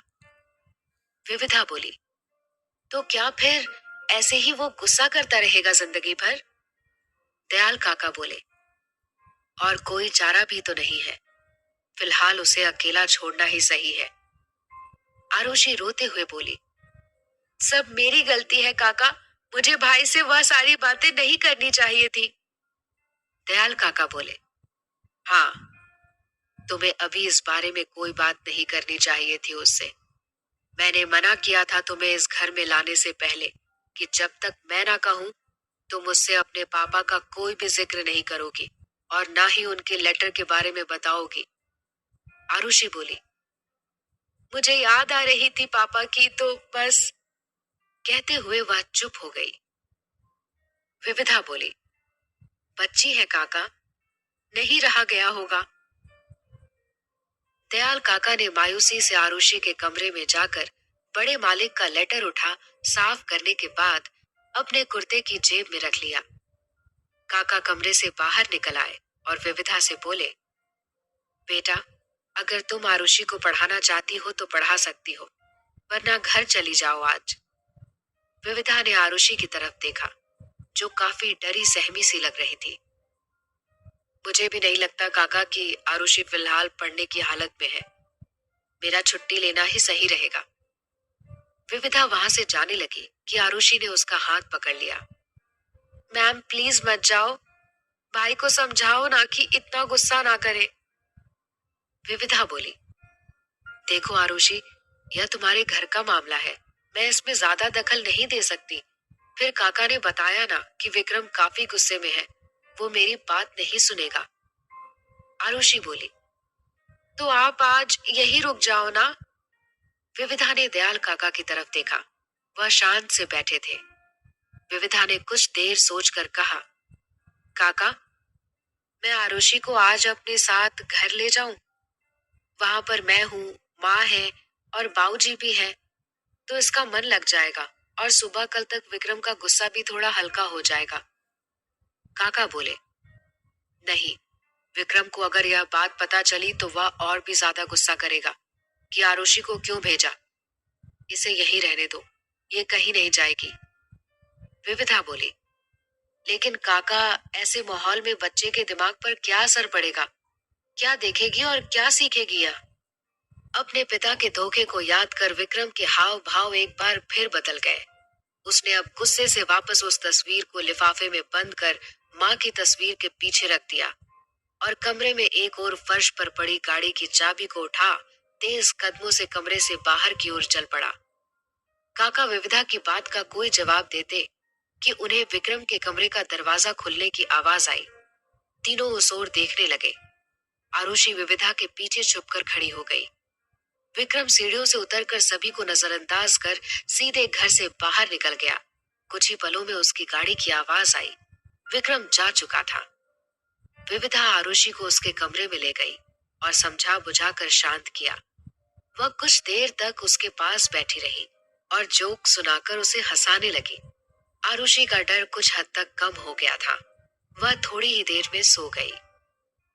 दयाल काका कमरे के बाहर से विविधा को आरुषि का ख्याल करते देख रहे थे। आरुषि के सोने के बाद वो सिटिंग एरिया में आकर चुपचाप बैठ गए। विविधा उठकर कमरे से बाहर निकलकर घर जाने लगी कि काका ने उसे देखा और मायूस से बोले, मेरे पास बैठो बेटा। विविधा अब चुपचाप उनके पास आ बैठी। काका बोले, क्या बात है? तुम जब आई थी तो कुछ परेशान लग रही थी, सब ठीक है ना? विविधा बोली। जी काका। कुछ छुपा तो नहीं रही? नहीं, ऐसा तो कुछ भी नहीं है। दयाल काका बोले। हम्म। विविधा बोली। आरुषि का ध्यान रखिएगा काका। दयाल काका ने उसकी ओर देखा। बहुत फिक्र है आरुषि की। विविधा ने हाँ में सिर हिला दिया। काका बोले, तो क्यों नहीं आ जाती हमेशा के लिए यहाँ? हमेशा उसकी नजरों के सामने रही तो अच्छे से ख्याल रख पाओगे उसका, और साथ ही मेरे विक्रम का। मुझे भी एक बेटी मिल जाएगी। विविधा शिकायत भरे लहजे से बोली। आपको अब भी ये सब सोच रहा है? दयाल काका अब भावुक हो गए। तो क्या करूं? और नहीं देखी जाती मुझसे विक्रम की ऐसी हालत। पिछले 4 सालों से उसे अकेले ही तो संभाल रहा हूं। कभी कभी तो एकदम से बेकाबू हो जाता है। अपने बेटे की ऐसी हालत और कैसे सहन करूं मैं? कल को मुझे कुछ हो गया तो कौन संभालेगा उसे? आरुषि का क्या होगा? वह तो बच्ची है, अपने भाई का मिजाज नहीं जान सकी अब तक। तुमने देखा ना उसके गुस्से को देखकर कितनी डर गई है बच्ची। क्या भविष्य होगा मेरे दोनों बच्चों का? विक्रम नफरत की आग में ही जलता रहेगा और आरुषि उसे देखकर डरी सहमी रहेगी। बाद में आरुषि की शादी हो जाएगी तो विक्रम एक बार फिर से अकेला हो जाएगा। विविधा चुपचाप काका की बातें सुन रही थी। काका ने विविधा की तरफ नजरें उठाकर देखा और उसके सिर पर प्यार से हाथ रखकर बोले, इसलिए तो मैं चाहता हूँ बेटा कि तुम विक्रम की जिंदगी में आ जाओ और मैं अपनी बाकी की जिंदगी सुकून से जी सकूं। पता नहीं क्यों, लेकिन मेरा दिल कहता है कि वह तुम ही हो जो अपने प्यार और विश्वास से विक्रम को एक बार फिर से पहले जैसा बना सकती है। विविधा बोली। आप कैसी बातें कर रहे हैं काका? आपने देखा ना विक्रम को कि कितना ज्यादा गुस्सा करता है वो? दयाल काका बोले। ओ, तो तुम्हें भी उसके गुस्से से डर लगता है? विविधा थोड़ा हिचकिचाते हुए बोली। हाँ, डर लगता है पर कभी कभी नहीं लगता। दयाल काका बोले। शायद तुम सही कह रही हो। तुम तो क्या, कोई भी विक्रम के गुस्से को देखकर उससे दूर ही रहेगा। कोई विक्रम को पसंद नहीं करेगा। उसका गुस्सा ही उसका सबसे बड़ा दुश्मन है। विविधा बोली। ऐसी बात नहीं है काका। विक्रम समझदार है, अपनी जिम्मेदारी अच्छे से समझता है, और फिर आपसे, आरुषि से कितना प्यार भी तो करता है। रही बात उसके गुस्से की, तो आपको बता दूं कि अक्सर वही लोग ज्यादा गुस्सा करते हैं जो किसी से अपने दिल की बातें, भावनाएं खुलकर जाहिर नहीं कर पाते। वो लोग फिर गुस्से को अपना जरिया बना लेते हैं। काका मुस्कुरा दिए। कितने अच्छे से समझती हो तुम ये सब। तुम ही देख लो, एक बार समझाकर विक्रम को। विविधा बोली। मैं मैं क्या बात करूं? वो वैसे भी बात कहाँ करता है, बस लड़ता रहता है। मुझे देख और भड़क उठेगा। दोनों कुछ देर के लिए शांत हो गए। दयाल काका बोले, सच सच बताओ, क्या तुम्हें विक्रम जरा भी पसंद नहीं? अगर नहीं है तो फिर मैं कभी भी तुमसे विक्रम के साथ शादी करने को नहीं कहूंगा। विविधा एक पल को खामोश सी काका को देखने लगी कि क्या कहे, क्योंकि इस सवाल का जवाब तो शायद खुद उसके पास भी नहीं था। वह उठ खड़ी हुई। आप काफी परेशान हैं। मैं आपके लिए चाय बनाकर लाती हूँ, फिर आप थोड़ी देर आराम कर लीजिएगा। अच्छा लगेगा आपको। दयाल काका बोले। मेरे सवाल का जवाब नहीं दिया तुमने। विविधा झुंझला गई। आप ना पागल हो गए और मुझे भी करने की कोशिश कर रहे हैं। कैक्टस की तरह सिर्फ कांटों से भरा पड़ा है वो। दयाल काका हंस दिए। तुम्हारा समझ नहीं आता मुझे कुछ। जब मैं विक्रम की तारीफ करता हूँ तो तुम बुराई करती हो, और जब मैं बुराई करता हूँ तो तुम तारीफ करती हो। देखो कभी अपने मन में झांक कर कि क्या चाहिए तुम्हें। विविधा बोली। काका आपका कुछ नहीं हो सकता। वह किचन में आकर चाय बनाते हुए विक्रम के बारे में सोचने लगी। उसने जब विक्रम की आंखों में नमी देखी थी तो खुद को जरा भी अच्छा नहीं लगा था। वह चाहती तो थी कि विक्रम को प्यार से समझाए, लेकिन किस हक से? वो भला क्यों सुनेगा उसकी? कुछ वक्त बाद वह चाय बनाकर लाई और काका को देकर उनके साथ बैठ गई। उसने जब देखा कि काका ठीक है तो जाने लगी। काका बोले, जा रही हो? हाँ। अब रुक कर भी क्या करूंगी काका? आरुषि तो सो रही है, तो ट्यूशन तो है नहीं। दयाल काका बोले, सच कहूं तो जब तुम घर से जाती हो तो ऐसा लगता है कि इस घर का कोई सदस्य दूर जा रहा है। ये तो आपका प्यार है काका। अब आप परेशान ना होइएगा, और जब भी मन करे मुझे फोन कर सकते हैं आप। दयाल काका बोले, शुक्रिया। विविधा बोली, मैं चलती हूँ काका। दयाल काका सोचने लगे, जरूर कोई बात है जो इस बच्ची का चेहरा आज इस तरह मुरझाया हुआ था। लगता है कुछ छुपा रही है। विविधा घर से बाहर निकली और गहरी सांस ली। पता नहीं क्या हो रहा है ये सब। एक तो मेरी जिंदगी में इतनी बड़ी टेंशन आ गई है। पता नहीं क्या मिलता है लोगों को यह सब करके। ऊपर से ये विक्रम जो अपने जख्मों को भरने ही नहीं देना चाहता। और काका भी जब देखो हमारी शादी की बात करते रहते हैं। ब्रजेश जी अपने घर की तरफ से लौट रहे थे कि उन्हें देखकर मोहल्ले के कुछ औरतें आपस में कानाफूसी करने लगी। ब्रजेश जी को यह कुछ अजीब सा लगा। आज से पहले तो इस तरह की हरकतें नहीं हुई। एक दो पड़ोसियों ने तो उन्हें देखकर मुंह ही फेर लिया था। यह बात ब्रजेश जी को परेशान करने लगी कि आखिर क्या मामला है। वह घर आ छवि जी से बोले, कुछ हुआ है क्या?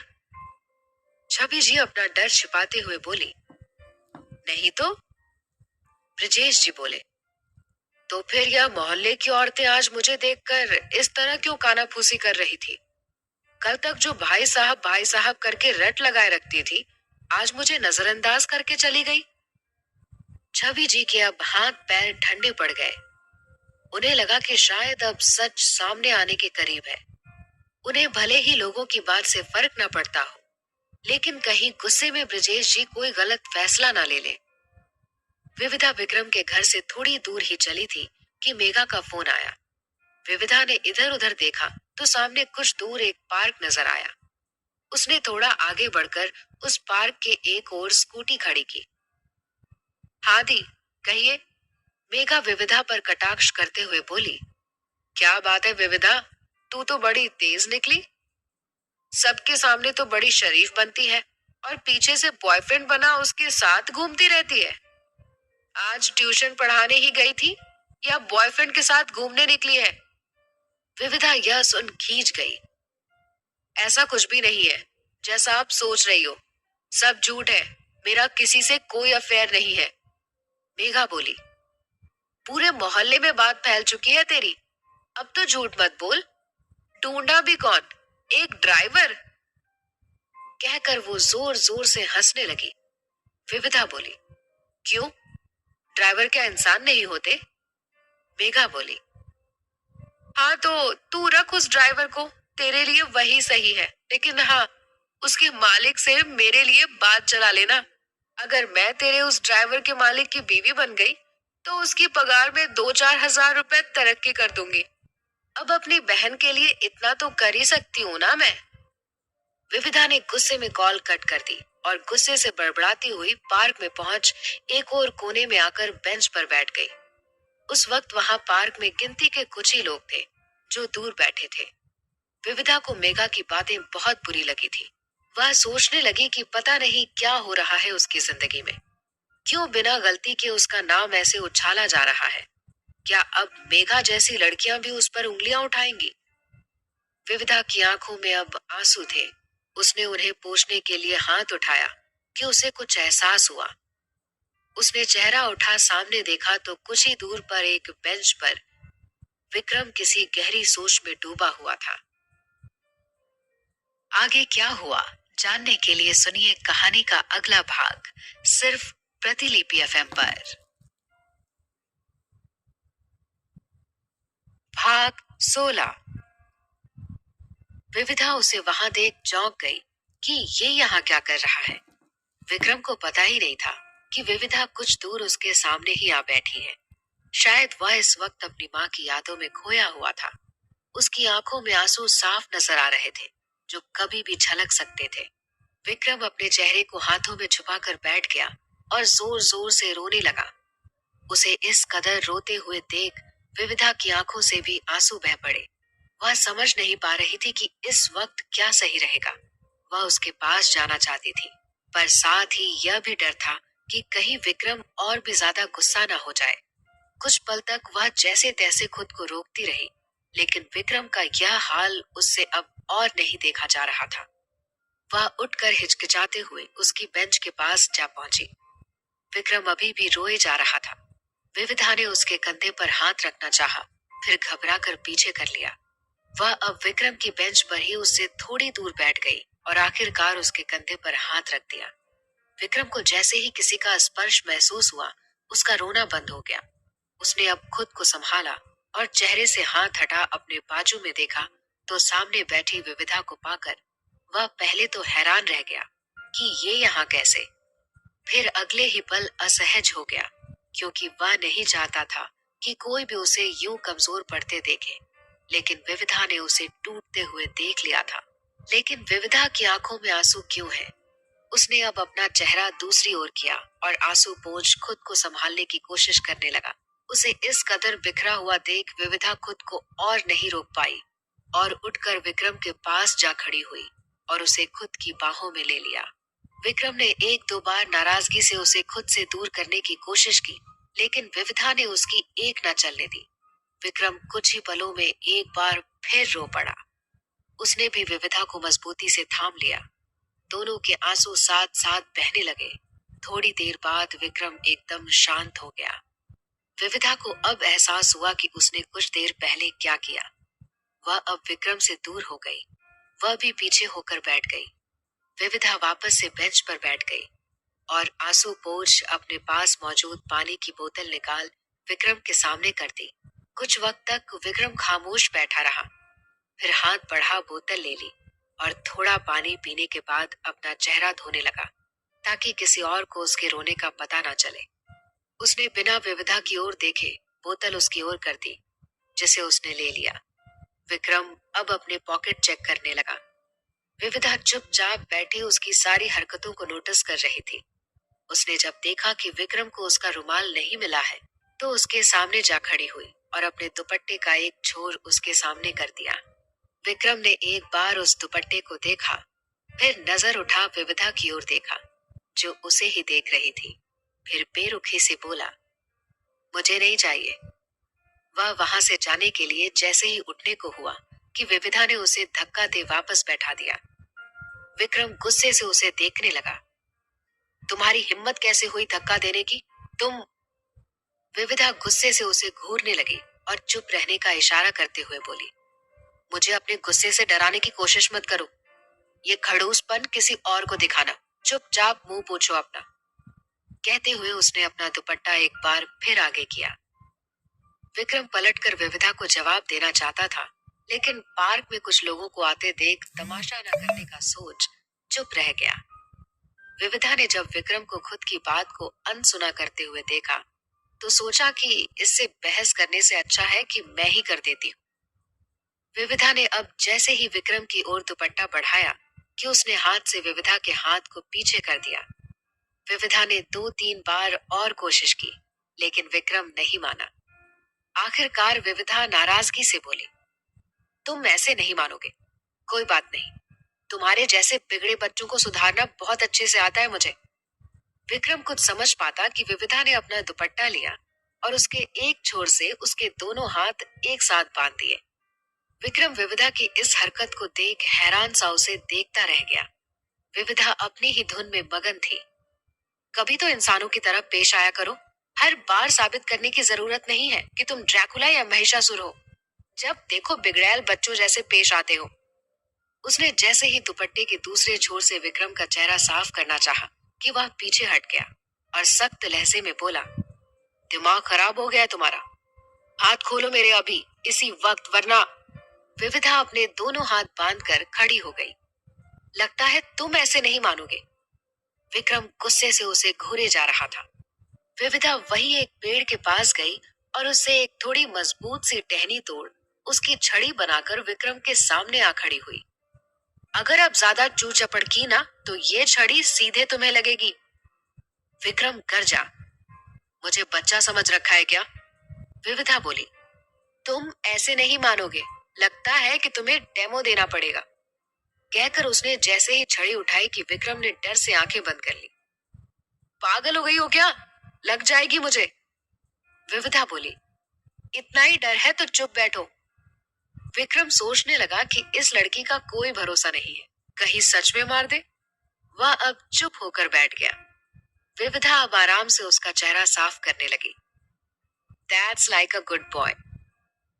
विक्रम कुछ कहता कि तभी उन्हें हंसने की आवाज आई। दोनों ने उस ओर देखा तो कुछ देर पहले जो लोग पार्क में आए थे वे दूर बैठे इन दोनों की हरकतों को देखकर हंसने लगे। विक्रम यह देख झेप गया और अपना मुंह छुपाने लगा। विविधा ने हंसकर कहा, क्या करूं, जिद्दी और बिगड़ैल बच्चों को सुधारने का यही एक तरीका है। उन लोगों में से एक लेडी बोली, हाँ सही बात है। उस लेडी ने अपने हस्बैंड को जो कहीं और देख रहे थे विविधा और विक्रम की तरफ देखने का इशारा किया। देखो तो जरा कितना क्यूट कपल है, बच्चों की तरह लड़ झगड़ रहे हैं। विविधा और विक्रम ने ये सुनकर अचंभे से एक दूसरे को देखा, फिर अगले ही पल एक दूसरे से नजरें चुराने लगे। वो लोग अब घूमते हुए दूसरी ओर चले गए। विविधा विक्रम के हाथ खोलते हुए बोली, बेहतर होगा कि तुम अपने दिल की बातें किसी से शेयर कर लो, वरना कब तक खुद को यूं ही गुस्से की आग में जलाते रहोगे। विक्रम बोला, मुझे किसी से कुछ शेयर नहीं करना, कुछ नहीं है मेरे दिल में। विविधा धीरे से बड़बड़ाई, डरपोक। विक्रम ने उसकी बात सुन ली। क्या बोला तुमने? मैं डरपोक हूँ? हाँ। अच्छा, मेरे दिल की बात तुम जानती हो? हाँ। तो बताओ फिर क्या है मेरे दिल में? ये कह के विक्रम विविधा को गुस्से से घूरने लगा। विविधा बोली, मैं जानती हूँ कि जो लोग अपनी फीलिंग्स, इमोशंस किसी से खुलकर नहीं कह पाते हैं, वही लोग बात बात पर इस कदर ज्यादा गुस्सा करते हैं। तुम काका से अपनी तकलीफ खुलकर बांट सकते हो, वो बहुत अच्छे हैं और जरूर तुम्हारी बात समझेंगे। चाहो तो मुझे भी कह सकते हो, एक बार में ही सब कह डालो। विक्रम ने अपनी नजरें विविधा से हटाकर दूसरी ओर कर ली। वह हैरान था कि विविधा को यह बात कैसे पता। विविधा यह देखकर मुस्कुरा दी और छड़ी एक तरफ फेंकते हुए बोली, सही बात कही ना मैंने, इसलिए नजरें चुरा रहे हो कि मुझे ये सब कैसे पता। विक्रम हड़बड़ाते हुए बोला, ऐसा कुछ नहीं है। विविधा ने विक्रम का चेहरा पकड़कर आहिस्ते से अपनी ओर किया और बोला, तो बताओ कि अपनी माँ के जाने के बाद तुमने इन 4 सालों में किसके साथ अपनी दिल की सारी बातें शेयर की? विक्रम सोच में पड़ गया। विविधा उसे खुद के दिमाग पर जोर डालते हुए देखने लगी। इस वक्त वह एक छोटे बच्चे की तरह लग रहा था, जो एग्जाम के दौरान अपना जवाब याद करने की कोशिश कर रहा हो। विविधा के चेहरे पर यह देख मुस्कुराहट तैर गई। नहीं याद आ रहा ना? विक्रम चुप लगा गया। वह उठकर जाने लगा कि कुछ याद आया। तुम भी तो रो रही थी थोड़ी देर पहले। विविधा बोली, कौन, मैं? नहीं तो, वह तो आंख में कुछ चला गया था। विक्रम मुस्कुरा दिया। तो इस हिसाब से तो तुम भी डरपोक हुई। विविधा बोली, नहीं, कुछ फैमिली से जुड़ी दिक्कत है और कुछ नहीं। विक्रम अब कुछ और कहता कि विविधा बोली, अंधेरा हो चला है, मुझे निकलना चाहिए और अब तुम भी घर जाओ, हो सके तो आरुषि से प्यार से पेश आइएगा। विक्रम ने कुछ नहीं कहा, वह उसे जाते देखने लगा। विविधा स्कूटी स्टार्ट कर अपने रास्ते चली गई कि पता नहीं विक्रम के मन में क्या आया। वह अपनी गाड़ी लेकर विविधा के पीछे चल पड़ा। पहले तो विविधा ने यह बात नोटिस नहीं की, लेकिन बाद में उसने साइड मिरर में जब उसकी गाड़ी देखी तो सोच में पड़ गई कि आज विक्रम उसके पीछे क्यों आ रहा है। जब वह मोहल्ले के पास पहुंची तो देखा कि विक्रम की गाड़ी कुछ दूरी पर रुक गई है। अब तक विविधा को समझ आ चुका था कि विक्रम उस रात की तरह ही आज भी उसके साथ आया है। विक्रम की खुद के लिए फिक्र देख उसके चेहरे पर मुस्कुराहट आ गई। वह बड़बड़ाई, इस लड़के का भी ना कुछ समझ नहीं आता। कभी इतना गुस्सा करता है तो कभी ऐसे केयर करके दिखाता है। विक्रम ने जब उसे मोहल्ले के अंदर जाते हुए देखा तो उसे तसल्ली हुई। वह वापस लौट गया। विविधा घर पहुंची तो देखा कि ब्रजेश जी गुस्से से दरवाजे पर ही खड़े हैं। विविधा घर आई तो दरवाजे पर बाबूजी को नाराज सा खड़े देख घबरा गई कि आज ऐसा क्या हुआ जो बाबूजी ऐसे गुस्से में है। तभी ब्रजेश जी बोले, कहाँ से आ रही हो? विविधा बोली, वह बाबूजी आपको बताया था ना कि मैं ट्यूशन लेने जाती हूँ। ब्रजेश जी बोले, वह तो मुझे भी पता है, लेकिन यह बताओ कि ट्यूशन टाइम 5:30 बजे से 6:30 तक है और अब तो 8 बजने वाले हैं। घर लौटने का मन नहीं करता क्या तुम्हारा? ज्यादा ही पसंद आ गया है वह घर। कहो तो उसी घर में किसी से शादी करवा के वहीं सेटल कर दूं। विविधा को यह सुनकर दयाल काका की याद आ गई। वह अपनी हंसी दबाए खड़ी रही। ब्रजेश जी बोले, सच बताओ, ट्यूशन पढ़ाने ही जाती हो या कहीं और? कोई बॉयफ्रेंड तो नहीं है तुम्हारा? या कोई ऐसा काम तो नहीं कर रही जो नहीं करना चाहिए था? विविधा थोड़ी नाराजगी से बोली, जब आपको अपनी बेटी पर इतना भरोसा ही नहीं है तो पूछ क्यों रहे हैं? ब्रजेश जी बोले, क्यों वक्त खराब करती हो एक बच्ची के लिए इतना? एक तो पहले ही मना करने के बावजूद जॉब कर रही हो, शादी के लिए मना कर रही हो, लेकिन जब उम्र निकल जाएगी तब बैठी रहना जिंदगी भर। विविधा बोली, अभी मैं बस 21 साल की हूँ। अगर 2 साल नौकरी कर लूंगी तो क्या बिगड़ जाएगा किसी का? रही बात ट्यूशन की, तो आपको बताया था मैंने कि उस बच्ची को मेरी मदद की जरूरत है। फिर आप ही तो कहते हो हमेशा कि अगर किसी को हमारी मदद की जरूरत है तो हमें पीछे नहीं हटना चाहिए। ब्रजेश जी बोले, याद है, तभी तो नहीं रोकता हूँ, लेकिन मेरी छूट का ज्यादा फायदा उठाने की कोशिश मत करना। 7:30 बजे से पहले मेरी बेटी मुझे अपने घर के अंदर चाहिए, समझ गई? विविधा बोली, जी बाबूजी। ब्रजेश जी घर के अंदर जाने लगे तो कुछ सोच कर रुक गए। जरा मुझे बच्ची के घर वालों का नंबर दो, मैं फोन कर उनसे बोल देता हूँ कि तुम्हें 7 बजे के बाद ना रोके। मुझे नहीं लगता कि तुम मेरी बात पर अमल करोगी। विविधा सोचने लगी कि उसने दयाल काका का नंबर दिया और बाबूजी को उनसे पता चल गया कि मैं तो 6:30 बजे से पहले ही घर के लिए निकल गई थी, तो बाबूजी के साथ साथ काका भी शक करेंगे कि मैं कहाँ थी अब तक। वह बात टालने की कोशिश करने लगी। मैं छोटी बच्ची हूँ क्या? क्या सोचेंगे वो लोग मेरे बारे में? ब्रजेश जी बोले, मुझे फर्क नहीं पड़ता। एक पिता अपनी बेटी की चिंता करता है तो इसमें गलत क्या है? विविधा परेशान हो गई कि क्या करे। दूसरी तरफ विक्रम अपने घर के रास्ते में था। उसके चेहरे पर एक बड़ी प्यारी मुस्कुराहट थी और उसकी वजह थी विविधा की हरकतें। उसकी नजरों के सामने बार बार वह दृश्य घूम रहे थे जब विविधा ने उसके हाथ बांधे और छड़ी से उसे डराया भी, फिर प्यार से उसका चेहरा साफ किया।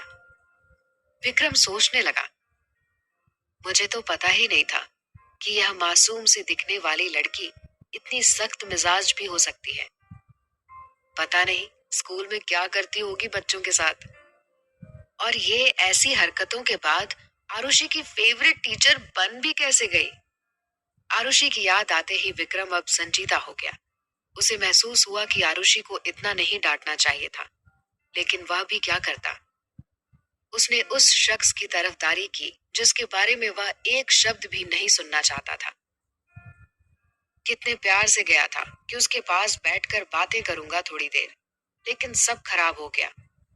खैर, गलती उसकी भी नहीं है, क्योंकि वह शख्स अगर मेरे लिए एक गलत पिता साबित हुआ तो वही आरुषि के लिए अच्छे पिता थे। वह तो अभी बच्ची है, मुझे इस तरह पेश नहीं आना चाहिए था। विक्रम घर पहुंचा तो सिटिंग एरिया में दयाल काका की नजर उस पर पड़ी तो वो हैरान रह गए, क्योंकि उन्हें तो लगता था कि विक्रम गुस्से में ही वापस आएगा, पर वह तो शांत लग रहा था। काका बोले, कहाँ से आ रहे हो और तुम्हारा मूड इतनी जल्दी सही कैसे हो गया? विक्रम नाराज सा बोला, तो आप क्या चाहते हैं, मैं बस गुस्से में ही घूमता रहूं? काका बोले, नहीं, ऐसी बात नहीं है। मैं गुस्सा करता हूँ तो आपको दिक्कत होती है, नॉर्मल रहता हूँ तो भी आपको दिक्कत होती है। दयाल काका बोले, बिल्कुल नहीं, मैं तो बस इतना जानना चाहता हूँ कि ये चमत्कार हुआ कैसे। विक्रम बोला, हो गया बस मेरा मूड सही। दयाल काका बोले, झूठ बोल रहे हो, सच बताओ कि माजरा क्या है। विक्रम बोला, कहा ना कुछ भी नहीं। तभी काका का फोन बज उठा। उन्होंने कॉल रिसीव की। हेलो। जी, दयाल बोल रहा हूँ। कौन? ओ, तो आप विविधा के पापा बोल रहे हैं। नमस्ते भाई साहब। आरुषि के कमरे की तरफ जाता विक्रम यह सुन रुक गया। उसने मुड़कर काका की ओर देखा। ब्रजेश जी के पास खड़ी हुई विविधा अब डर रही थी कि कहीं काका यह न बोल दे कि वह तो बहुत पहले ही वहां से निकल चुकी थी। ब्रजेश जी बोले, देखिए दयाल जी, आपको तो पता ही है कि आजकल जमाना कितना खराब हो गया है। मैं नहीं चाहता कि मेरी बेटी ट्यूशन वगैरह पढ़ाए, लेकिन इसे यह सब करना पसंद है और आरुषि बेटा की जरूरत पता है मुझे, तो मैंने रोका नहीं। लेकिन आप तो समझदार हैं। मैंने बस इतना कहने के लिए फोन किया था कि विविधा का ट्यूशन टाइम है तो 5:30 से 6:30, लेकिन चलो हो जाता है थोड़ा बहुत लेट, पर आगे से जरा ध्यान रखिएगा कि 7:30 से पहले ही ये घर के लिए निकल जाए। दयाल काका सोच में पड़ गए कि विविधा तो पहले ही निकल गई थी, फिर ये ऐसा क्यों कह रहे हैं। उन्होंने बात संभाली। ठीक है, मैं आगे से ध्यान रखूंगा। माफी चाहता हूँ कि आपको परेशानी हुई, लेकिन क्या करूँ, आपकी बच्ची है ही इतनी प्यारी कि उसे घर से जाने देने का मन नहीं करता। बिटिया जब घर में आती है तो घर की रौनक बढ़ जाती है। ब्रजेश जी मुस्कुरा दिए और विविधा की ओर देखा जो एक तरफ परेशान सी खड़ी थी। उसने जब बाबूजी के चेहरे पर मुस्कुराहट देखी तो सोच में पड़ गई कि ये क्या हुआ। बाबूजी गुस्सा होने की जगह मुस्कुरा रहे हैं। लगता है काका ने बात संभाल ली।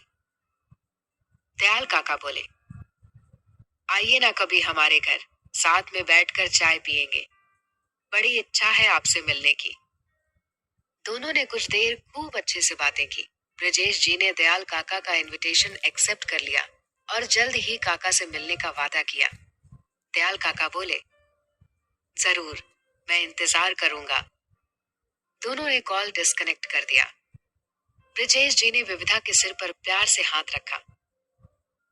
दयाल जी काफी तारीफ कर रहे थे तुम्हारी, और खुद भी काफी मजेदार इंसान है। उनसे एक रोज मिलूंगा जरूर, कहकर वह अंदर चले गए। विविधा ने सुकून की सांस ली कि बच गई। वह खुश होते हुए अपने कमरे में चली गई। किचन के पास खड़ी हुई छवि जी सब देख रही थी। विविधा के चेहरे पर आज कुछ अलग ही खुशी थी, जिसे उन्होंने नोटिस कर लिया था। वह उसके पीछे पीछे चली गई। दयाल काका ने विक्रम की ओर देखा, जिसके चेहरे पर सवाल दिख रहे थे। विक्रम बोला, ये विविधा के पापा ने आपको क्यों फोन किया? सब सही है ना? दयाल काका ने जब उसके चेहरे पर विविधा के लिए चिंता देखी तो थोड़ी शरारत सूझी। उन्हें विक्रम ने आज इतना तंग किया था, तो उसका भी तो थोड़ा हिसाब बराबर करना बनता था ना।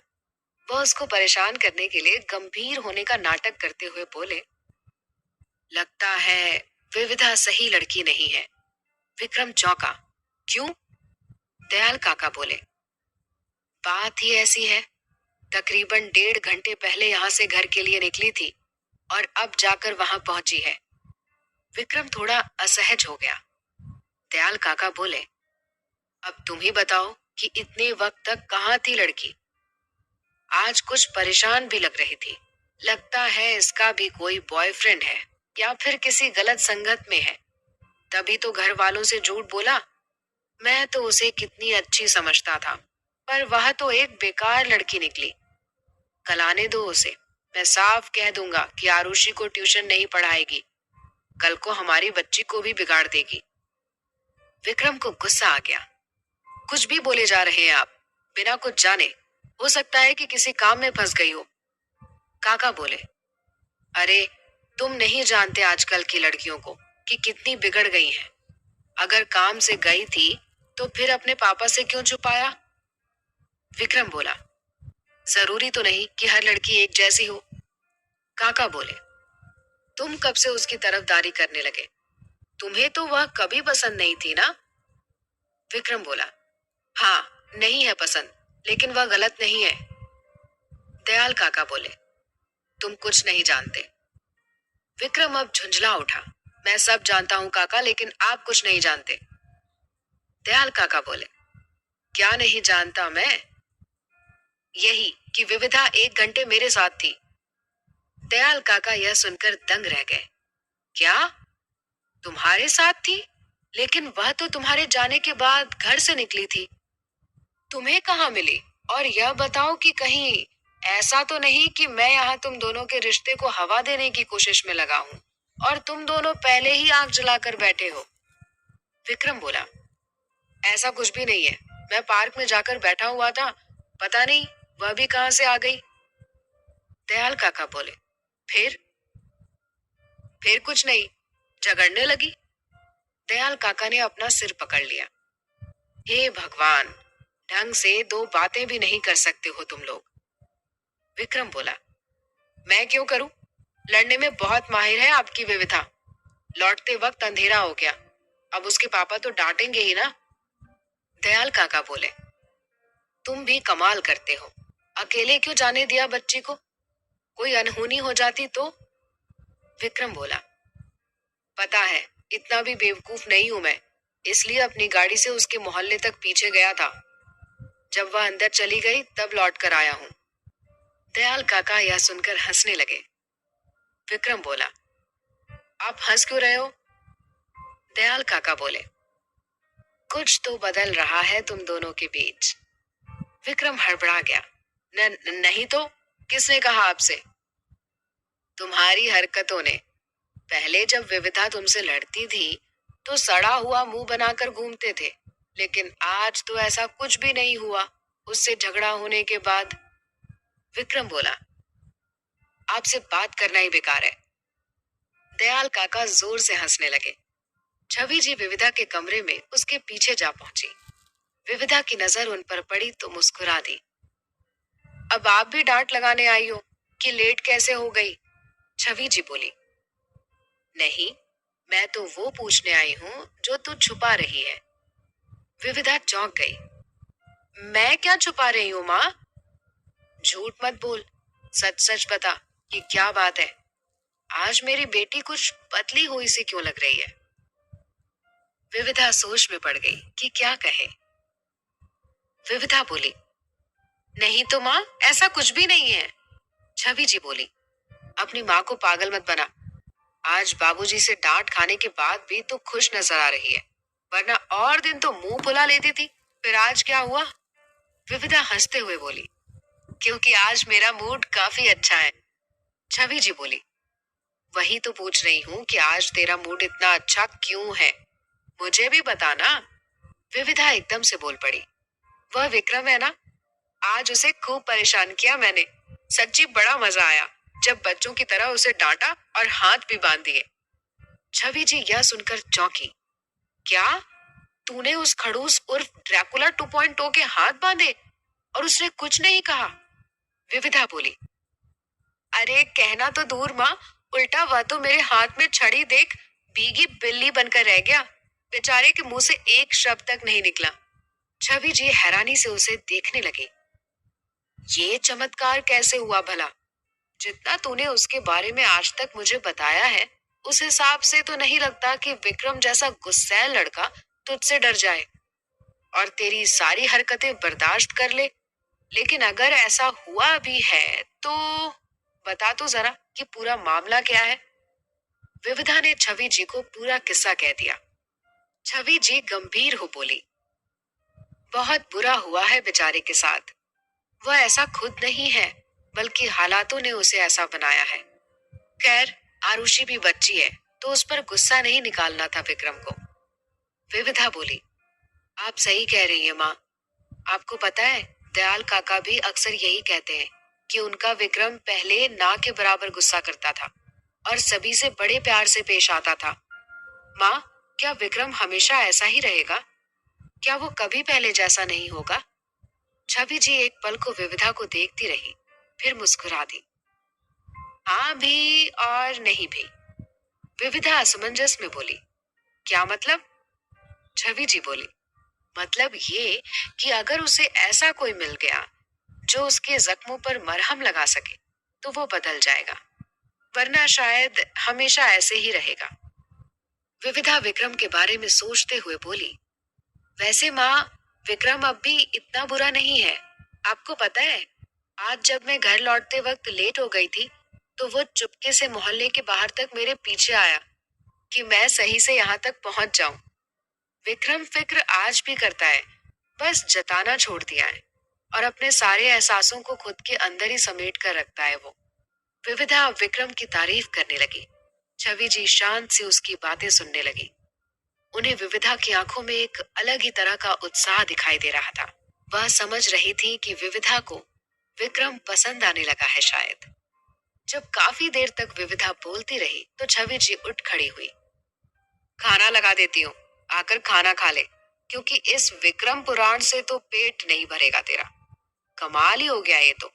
कल तक मेरी बेटी जिस लड़के की बुराई करते नहीं थकती थी और उसके कई उल्टे सीधे नाम रखती थी, आज मेरी वही बेटी उसी लड़के की तारीफ करते नहीं थक रही। मेरी बेटी अब बदलने लगी है। आगे कुछ भी सोचने या फैसला लेने से पहले उसके बारे में सब कुछ जान समझ लेना, यही सही रहेगा, वरना बाद में पछताना पड़ सकता है। छवि जी अब विविधा के कमरे से बाहर निकल गई। विविधा सोच में पड़ गई कि माँ क्या कहकर गई है। वह एक बार फिर विक्रम को याद करने लगी। तुम इतने भी बुरे नहीं हो जितना मैंने सोचा था। केयरिंग भी हो, पर वह बात अलग है कि जताते नहीं हो। मैं अभी कुछ ज्यादा ही खड़ूस रहती आई हूँ तुम्हारे साथ, लेकिन अब से कोशिश करूंगी कि थोड़ी नरमी से पेश आऊं। आगे क्या हुआ जानने के लिए सुनिए कहानी का अगला भाग, सिर्फ प्रतिलिपि एफएम पर। लाइक कमेंट सब्सक्राइब जरूर कीजिएगा।